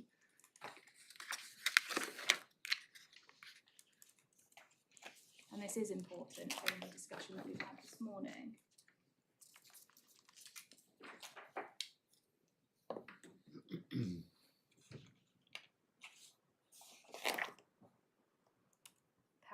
At the bottom of page 83, paragraph 57, at the end of that paragraph, second line up, it says, do you think you had a fair opportunity to raise concerns about the selection criteria during the consultation period? So we see the intro to that is during, I mean, it's not perfectly punctuated. You say you dispute the selection criteria, and I'm wondering if you were given the opportunity. Who is AJ, by the way? That's Annabelle Jones. Annabelle Jones. Do you think you had a fair opportunity to raise concerns about the selection criteria during the consultation period? Yes, I see. Yes, and over the page, at page 84, the claimant says, I could have picked up the phone to Evie at any point and asked her about it. Yes, I see. I didn't have an opportunity to discuss my scores. So on your submission, is he answering that question yes, or is he answering it no? Answering the question yes.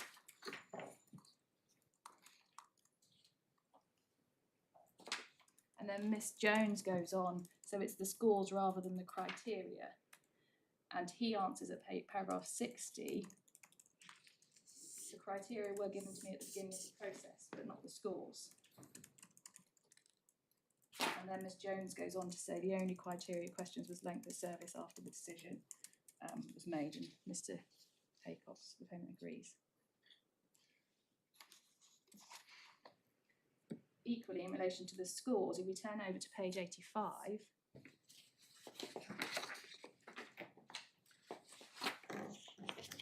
paragraph 69, halfway down that paragraph, towards the end of the third line, Ms. Jones asks the claimant, so on the scores themselves, I was wondering, you say you didn't have an opportunity to challenge them or question them during the process. So sorry, which page are we on? Sorry, page 85. Yep. Whereabouts? Which question? Paragraph 69. 69, yes, thank you. And it's 3 lines down towards the end of the line. So on the scores themselves, I was wondering, you say you didn't have an opportunity to challenge them or question them during the process. Are there any scores in particular that you'd like to challenge or that you'd like me or Alan to try and get a further explanation of as part of this process? Or is it just a general view? Didn't know if there's anything in particular you wanted. And he says, no, nothing in particular. Yeah. Thank you. And the appeal outcome for completeness is at page 89 with detailed reasons that follow. So in my submission, Your Lordships, you can see that this was a fairly standard redundancy process. The only difference is that the scoring was done early on in the process, but for the reasons I've explained, that doesn't make the overall process unfair. Now, the claimant says that the scoring being done early on shows that the decision was predetermined, but if that assertion was correct, then any redundancy process where scoring took place would inevitably be unfair, because as soon as the scoring is done, it would be subject to an argument that the decision has been determined at that point. But that cannot be right. I may be wrong. I haven't understood the respondent's submission to be that the decision was predetermined. I think they're making a different submission, which is that the consultation process did not take place when there was a proposal at a formative stage. Yes, but the two are, in my submission, well, it's difficult to understand the claimant's case because it has shifted at various points as part of the appeal process. But my understanding is that the two are combined in that he says the decision was made at the time the scoring was done, therefore predetermined, therefore the consultation was after it could have had an effect on the outcome. Yes, I suppose the term predetermined is slightly ambiguous because there was certainly a case that it was predetermined in a rather different sense, that because of his history and particularly falling out with a particular client the previous year, they were already determined that they were going to get rid of him. And the scoring was, if necessary, manipulated to ensure that that happened. That was a major part of the case. That bit of predetermination we're not concerned with. You're using predetermination in a more neutral sense, that once you have scored someone, however much in good faith, that's really decides, subject to questions of redeployment and so on, that really decides they're going to be made redundant if they've come bottom. That's how I understand the claimant to be using the term predetermined. Yes. Whereas we say, of course, that cannot be the case because you need to score employees at some point. So it cannot be that inevitably at the point that scoring is done. Well, then coming back to the point we made before, yes, but maybe you have to consult them beforehand about how you're going to score them, what method you're going to employ. Yes, and whilst I don't know because the evidence didn't canvass this at the tribunal, I don't know anything about that particular point. We say in this case that doesn't necessarily follow because if those challenges had been made, they could have been. Yeah, they could have revisited it. I know. We one way or another. We've got your point on that. It's helpful. Can I just flag up? I am quite interested in the point you made in passing there about actually what criticisms were made in the employment tribunal.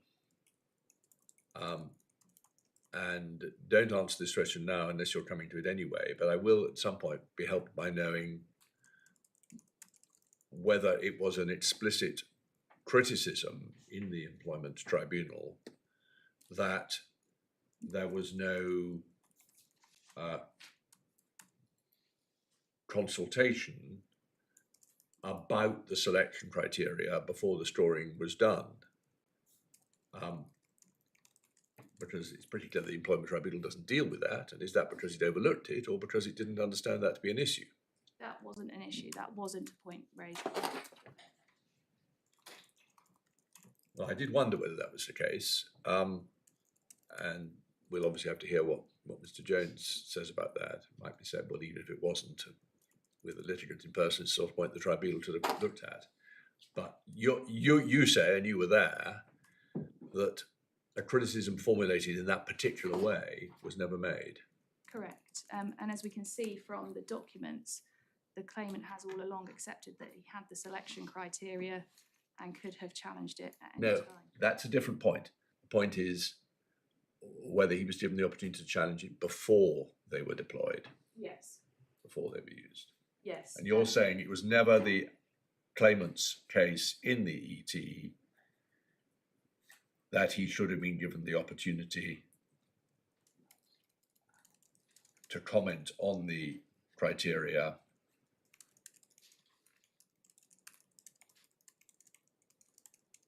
before he was scored. No, so he in the EAT, I suppose it comes back to the. Yeah, I'm talking about the ET.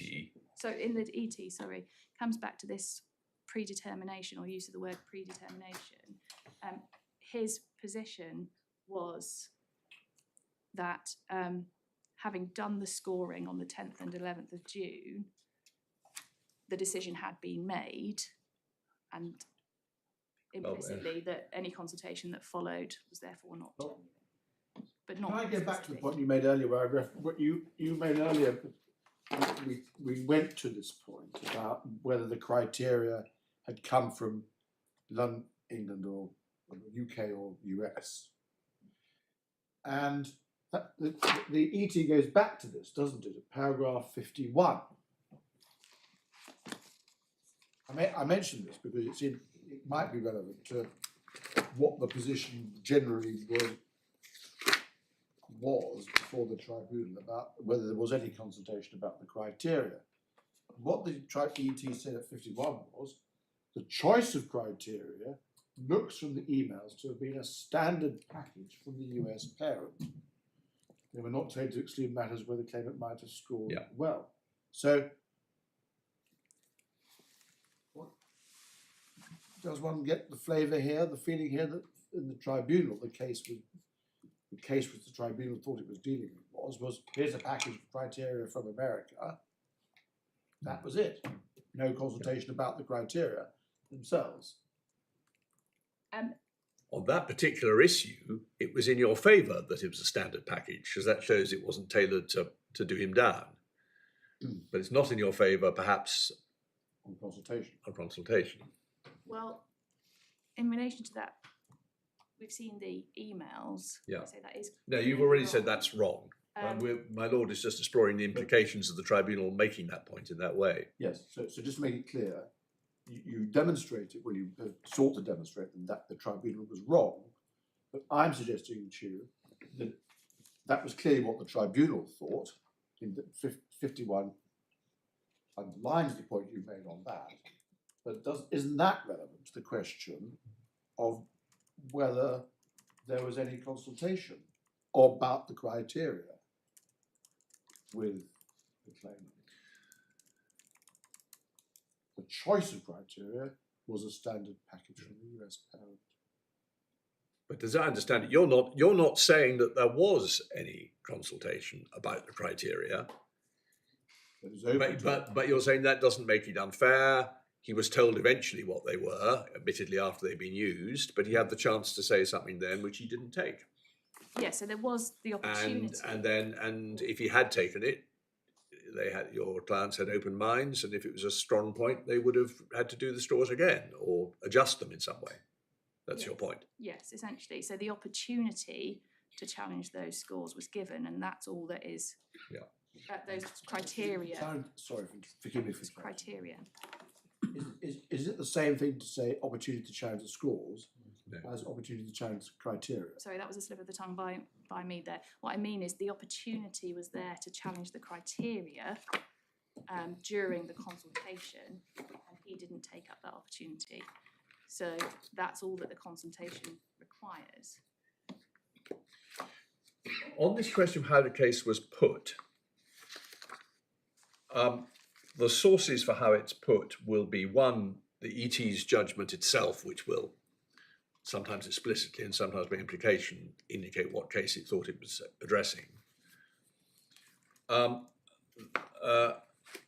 weren't, given it was effectively a litigant in person, written submissions or formal, but there was a witness statement, and rather a long witness statement, which again I haven't read because well, it would only want to do so if there were passages in it. But it's your case that nothing in the witness statement suggested this particular criticism. It suggested lots of other criticisms, but not this particular criticism, i.e. I wasn't given the chance to challenge the selection criteria before I was scored.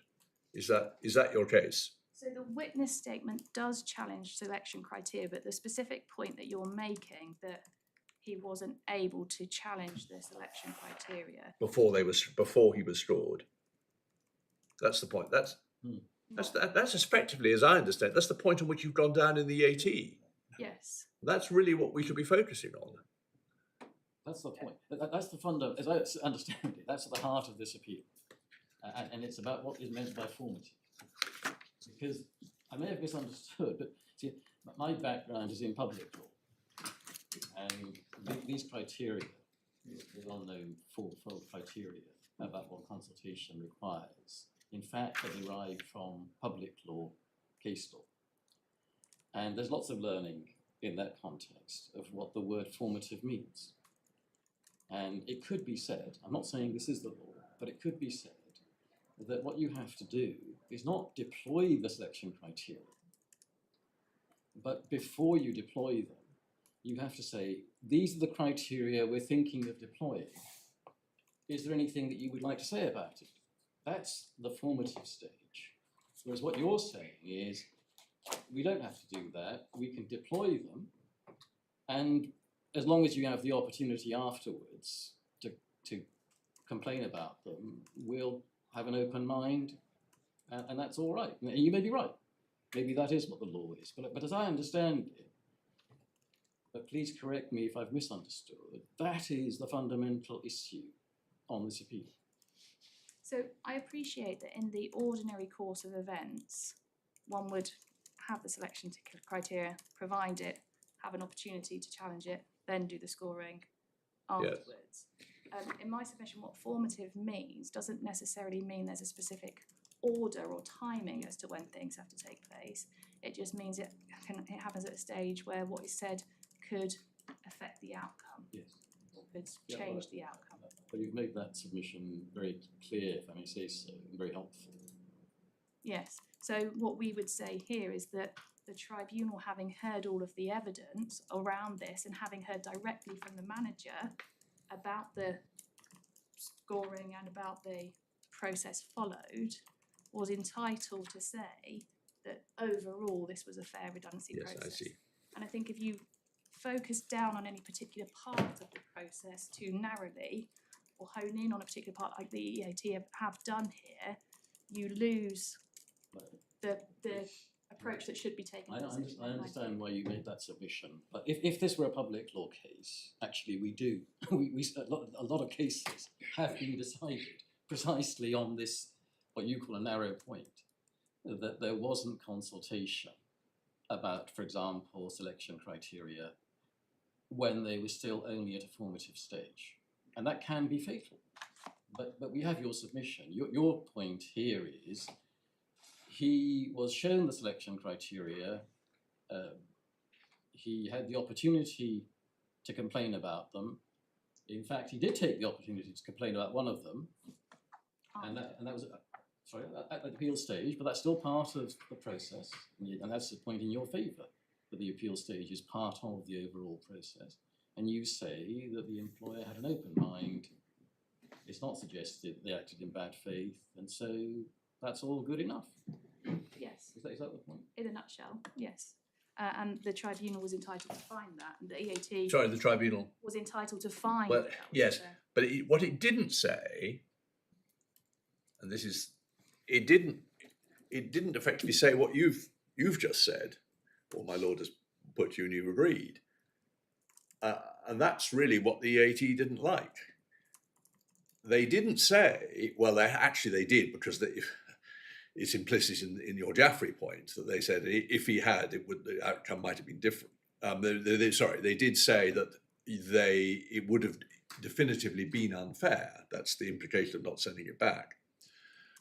But the primary point they make is the tribunal never even considered whether fairness required the selection criteria to be disclosed before they were used. And I don't think you can escape from that. Well, the tribunal here was alert to that because she was alert to the fact, for example, in paragraphs... She knew it was the fact, but she didn't consider whether that made it unfair. Well, she refers to the scoring having been done at that stage in, for example, paragraphs 52 and 53 of her judgment. Yes, exactly. But she knew as a matter of fact, therefore, the scoring had been done before he was told what the criteria were. Yes.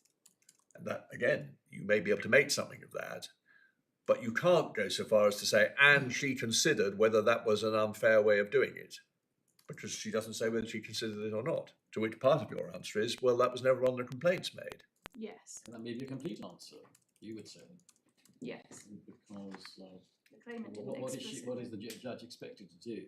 I mean, subject to my lord's point earlier, that where you've got a litigant in person, there may be circumstances where something is so important that the tribunal really has to raise it of its own motion. That point may be made against you. I don't know if it will be, but subject to that, I think you're entitled to say, well, this never featured as one of the grounds of complaint before the ET, and so it wasn't right for the EAT to say, well, you heard in law because you didn't consider it. Yes. Is that how you put it? Yes, quite, and that's what we say in the skeleton argument as well, which is that various points weren't put in the tribunal. Yeah. And whilst the claimant focused on the ulterior motive point, which of course has been dealt with, and the predetermination because of the timing of the scores, it wasn't explicitly put to the tribunal that the issue was that he didn't have chance to challenge the criteria before they the were scoring used. was done. Yeah. And of course we know that the tribunal did consider the opportunity to challenge the criteria after, and no such challenge was made. But if we look at page 56 of the paragraph 56 of the judgment, again, we cannot assume that just because something is not in the judgment that it wasn't part of the judge's thought process or deliberations, which we know from cases such as DPP and Greenberg. But if we look at paragraph 56, again, I appreciate this isn't specifically in relation to the selection. This is, by definition, a fallback point for yours. Your first point is she didn't have to even to consider it because it wasn't raised. But you're saying even if it was raised, or she should have considered it anyway, because it's a litigant in person, we shouldn't assume she didn't consider it, but for not spelling it out, because she took an overview of the whole thing, she knew all the facts. That's really what you're saying. Yes. And you said that's the principles in Greenberg. I've forgotten which case says it, but I'm Yes, sure there is a case that says that. Yeah, I see. And if we look at paragraph 56, we see that she is alert to this. Whilst not specifically referring to the selection criteria, she says, it is right that the claimant knew nothing about his scores until the appeal stage. The appeal process was a conscientious investigation of what he said about Ms. Hancock's knowledge and ability to assess his performance, and also under the reason requiring the mention of PB, so this is the person of the client. In any case, now that he has the scores and knows the identity of the others on the list, he has not demonstrated that his own score should be higher up the list and others should have been lower. So whilst I appreciate it's not specific to the selection criteria, she is overall looking at the factual matrix and the timing of events and taking a view that ultimately the claimant did not at the time and has not at the tribunal hearing shown that there's any issue with the criteria or his scores. Now, I'm noticing the time. It's inevitable that an appellant takes longer because they have to introduce us to the case and so on. So, but I was rather nevertheless assuming you would be finished about lunchtime. Of course. It may be partly our fault, but we have actually, in a sense, come almost to the heart of the case, even though we haven't gone through all your steps. I'm not saying we shouldn't go through all your steps, but I think you just need to regroup, or not regroup, but just think about how you want to go from now on, because the last 20 minutes have really been what the case is about, it seems to us. Yes, of course. But I don't want you to miss out, nevertheless, building blocks you've got to feed in. For example, we haven't looked at any of the cases, apart from Williams. Speaking personally, I'm not sure that's the end of the world. There's a lot of case law here. Very little of it is directly relevant to any of this. I think something will be said about what I said in Bill 1, or you may want to say something about it, and about Morgan, which the judge thought was intention with it. But anyway, how do you propose to use the time up to lunch? Well, perhaps if I can just use that time looking at the tribunal judgment and DPP and Greenberg, it may be that I don't need to take you to the cases because I'm sure you're very well aware of the propositions, none of which are really in dispute here. But just to point out the parts of the tribunal's judgment where she... Yes, do. Well, I agree. That's a crucial exercise. Well, let's do that. So if we look at the tribunal's judgment then, I mean, I've referred to the principles in Ananda Raja, DPP and Greenberg in my skeleton argument, so I won't take you to those. Now, if we look at the judgment, we see at paragraph 3.3 that she sets out consultation as being an issue in the case.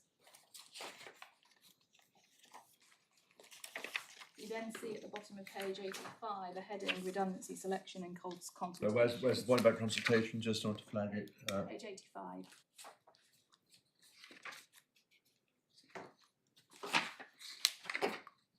And there's a Which whole- paragraph? So the heading. Oh, the starts at the heading, bottom of redundancy the selection and page. consultation. Yes, I see. Yeah. It turns over, and we've looked at a number of these Yep. paragraphs. Well, these are just the findings of fact about consultation. Yes, so Yes. these are findings of fact about the consultation process.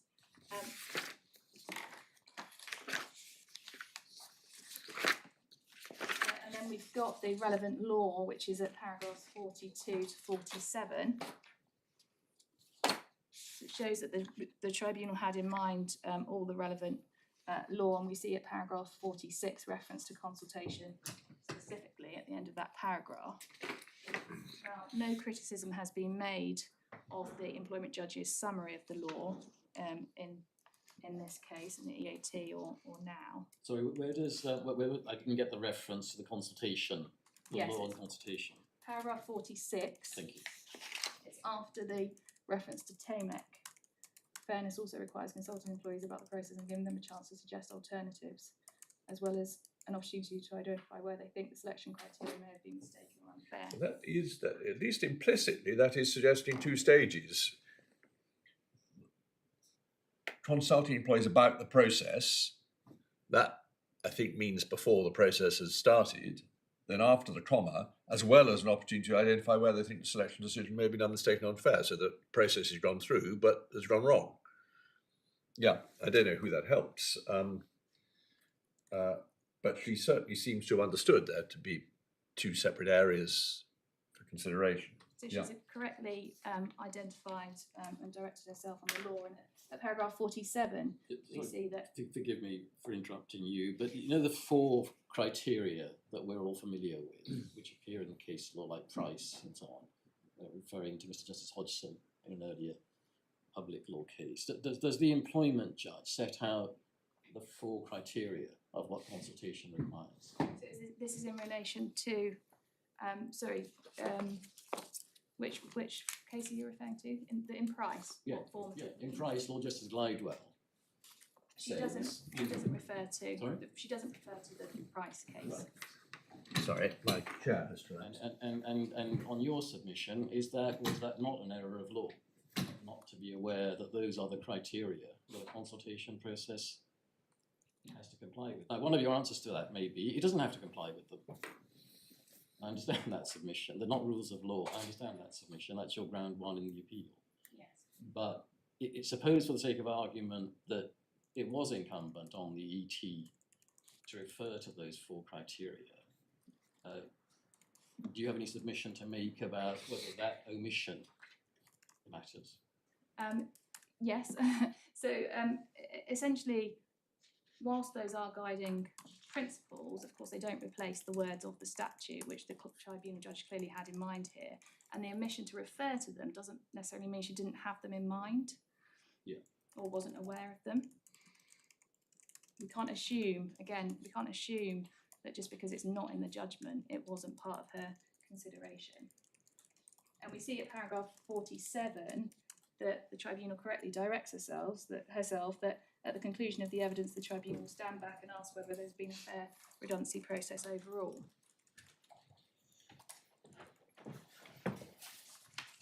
We then have the discussion and conclusion section from paragraph 48. I noticed, sorry, she does refer to Bill 1, but on a rather different point. Yes.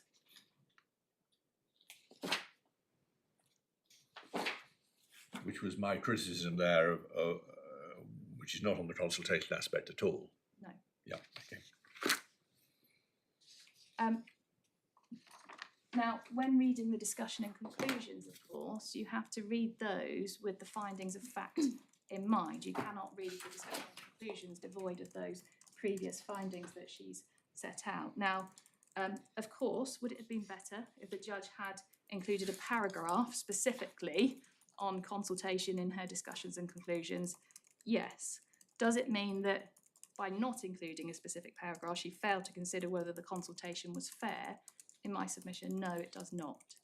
She set And out. she has referred to compare maxam, which when all said and done, most people regard as the lotus classicus. I mean, you can say, oh, well, Freud and Bentholz is more relevant where there isn't a union, but in fact, the principles in compare maxim are very general.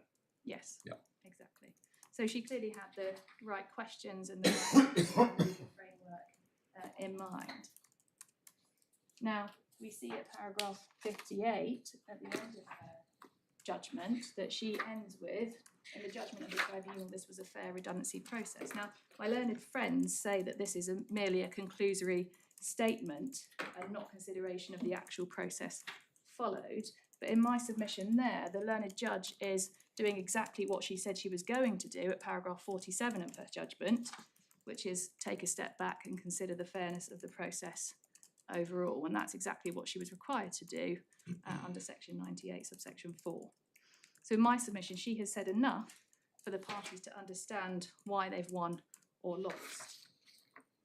It's certainly clear from the very next sentence what she thought the main issue in the case was. And that was that was the focus of the Yeah. challenge at the tribunal by the claimant. So with that in mind, and with the principles of DPP and Greenberg in mind, in my submission there's a clear and overriding presumption that the judge didn't fail to consider consultation when reaching her overall conclusion and didn't commit an error of law. And there's been no suggestion at any point, at any stage of the appeal of the EAT or now, that the tribunal's reasons were not MEEC compliant. If the claimant thought there was something missing, then he ought to have asked for reconsideration or for the judge to expand on her reasons. I mean, it is a reasons challenge, isn't it? I mean, it's saying that a crucial point was not considered. That's the error of law. If my lord will forgive me, Yes. I don't understand that to be a reasons challenge. It's a much more basic challenge, which is a failure to ask the right question. Yeah. Yes, so it's a misdirection challenge. I stand in the sense corrected. of failing to consider whether the consultation was fair, as opposed to the reasons not being sufficient. But I suppose that often includes, as it were, a softer version of it, which is if the judge didn't explicitly ask the right question. You can say, and even if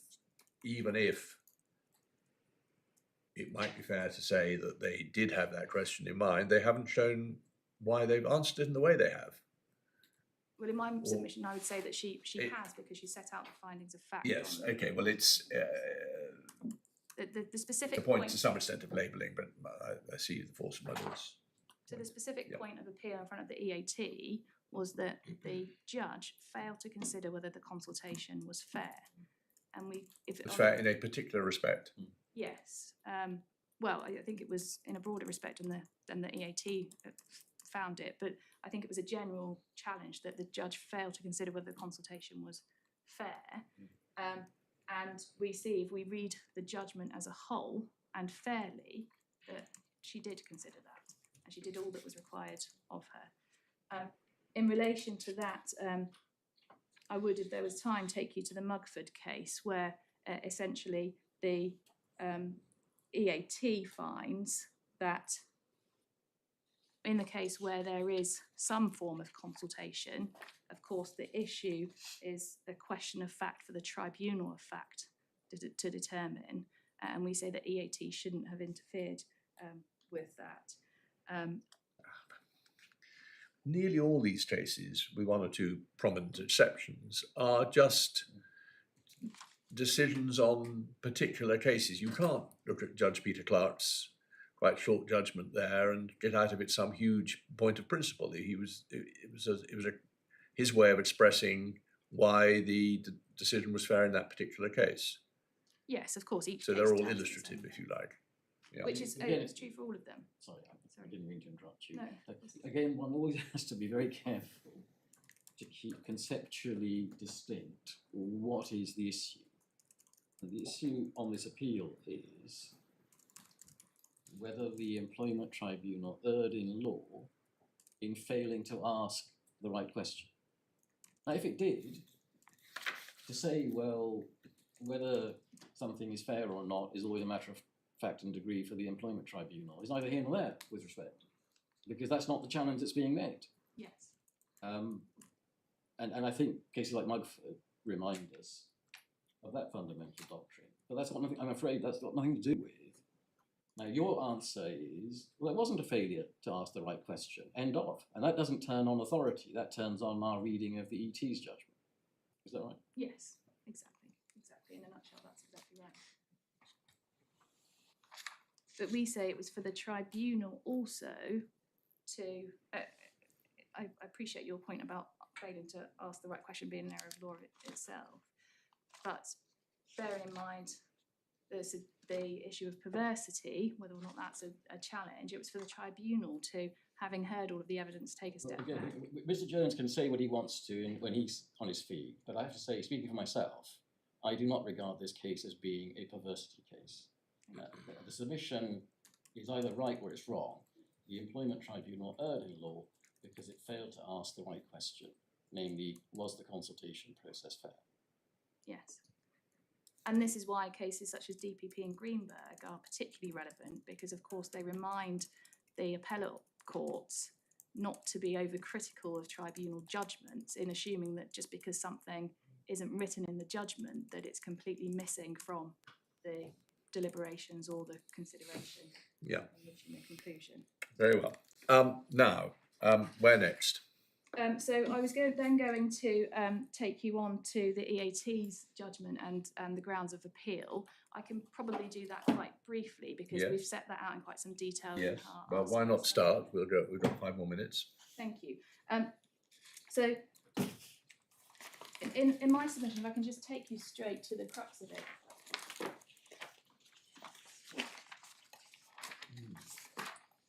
We find the key paragraph at paragraph 32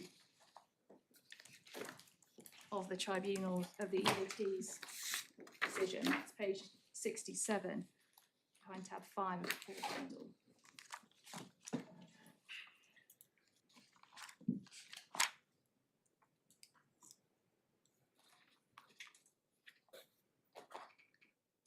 And we see there the very first sentence where the EAT has asked itself the wrong question and then substituted its view for the tribunal.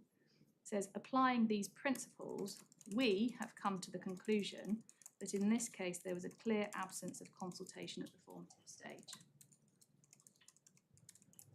Now, the EAT should only have been asking itself whether the tribunal had erred in law in failing to consider whether the consultation was fair.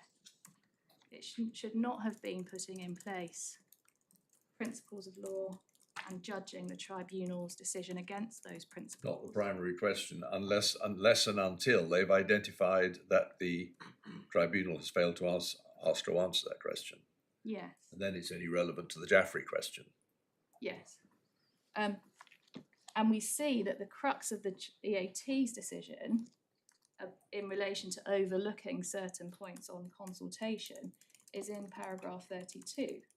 It goes on talking about the omission of the workforce level of consultation, which we say did exist here because all 16 were resolved. Yes, well, perhaps after lunch, I'll have to reread the judgment. It doesn't really matter if it's workforce or not. It's about consultation about the selection criteria. I don't know why you call that workforce level. Obviously, they'd have to do it with everyone who's at risk. But anyway. Quite, and I suppose the issue with that is at paragraph 20, where the EAT says,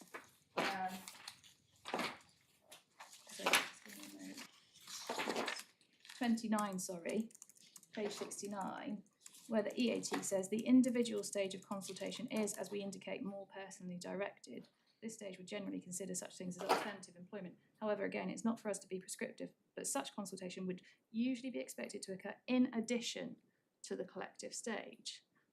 Well, that we say is going too far. That's too prescriptive as to what consultation means, because the same information can be given, the same consultation can take place in individual meetings as it can in group meetings at workforce level. But if we come back to paragraph 32, EAT goes on, and this is really the crux of their point, halfway down, next to the first hole punch, towards the end of the line, without an explanation as to why omitting the workforce level of consultation would be reasonable in these particular circumstances, the ET has not provided sufficient reasons to explain its decision. So the EAT's decision is that the failure of workforce level of consultation at a formative stage is why this dismissal was Yes. unfair. And in defence of what I said earlier, they do put it in reasons terms, but it does skitter about a bit, this paragraph, between... If my lord again will forgive me, I think the point that's being made there is that it can be an error. I'm not agreeing with it, but there can be an error of law, and we saw this in the Williams case, for example,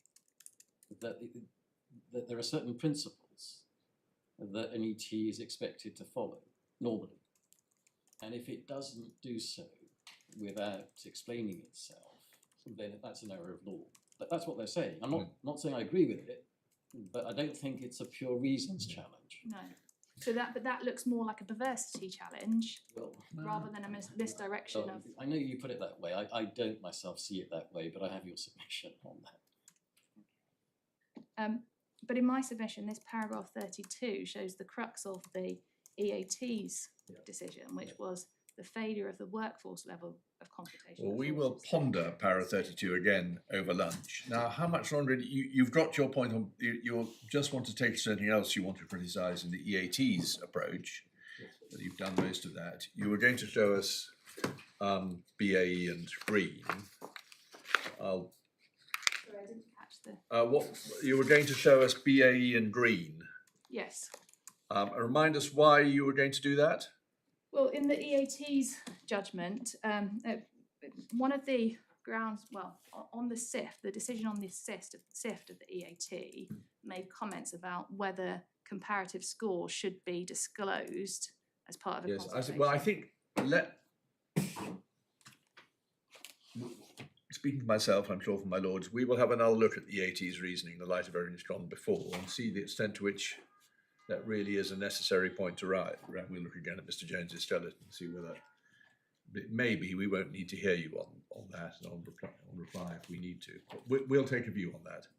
The only other point is in relation to paragraph 20 and the conflict between McGann and Balloon. Yes. And the reference in paragraph 20 to early consultation being necessary to fairness, which we say is elevating early consultation to a pre-requirement, which is not suitable, and we say conflates early with formative, when formative really just means an opportunity to consult at a time when it could affect. Well, I don't think we're going to find the answer in either McGann or in Bill 1. Perhaps it would just be helpful to say now that,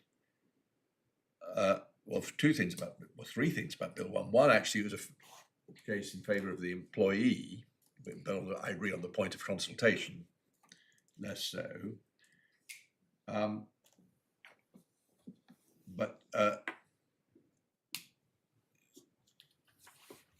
Secondly, that the judge, I think rightly here, says simply that we went no further than say consultation will be less likely to impact on avoiding redundancies. We didn't say it was never necessary. And the third point is that, in fact, if you look at the facts in Bill 1, they were told the selection criteria. All this perhaps just illustrates that it's another case on its rather particular facts. And I don't think we in the tribunal regarded it as laying down some great principle of law. We'll see what you obviously must say what you want to say about it, and so can Mr. Jones. Well, my understanding is that all that Billowan does is say that in a situation where you don't have a unionised workforce, there's less scope for consultation on avoiding redundancies and Yes, selection criteria. Let's see. We'll hear submissions. I just thought I'd flag that up before, rather than after. Perhaps we can safely say 2:05. You're not going to be. It's not as Ms. Asheru isn't much longer. You're not going to be in difficulties, are you, Mr. Jones? No, my lord. Okay. Right. 2:05. Court rise if able.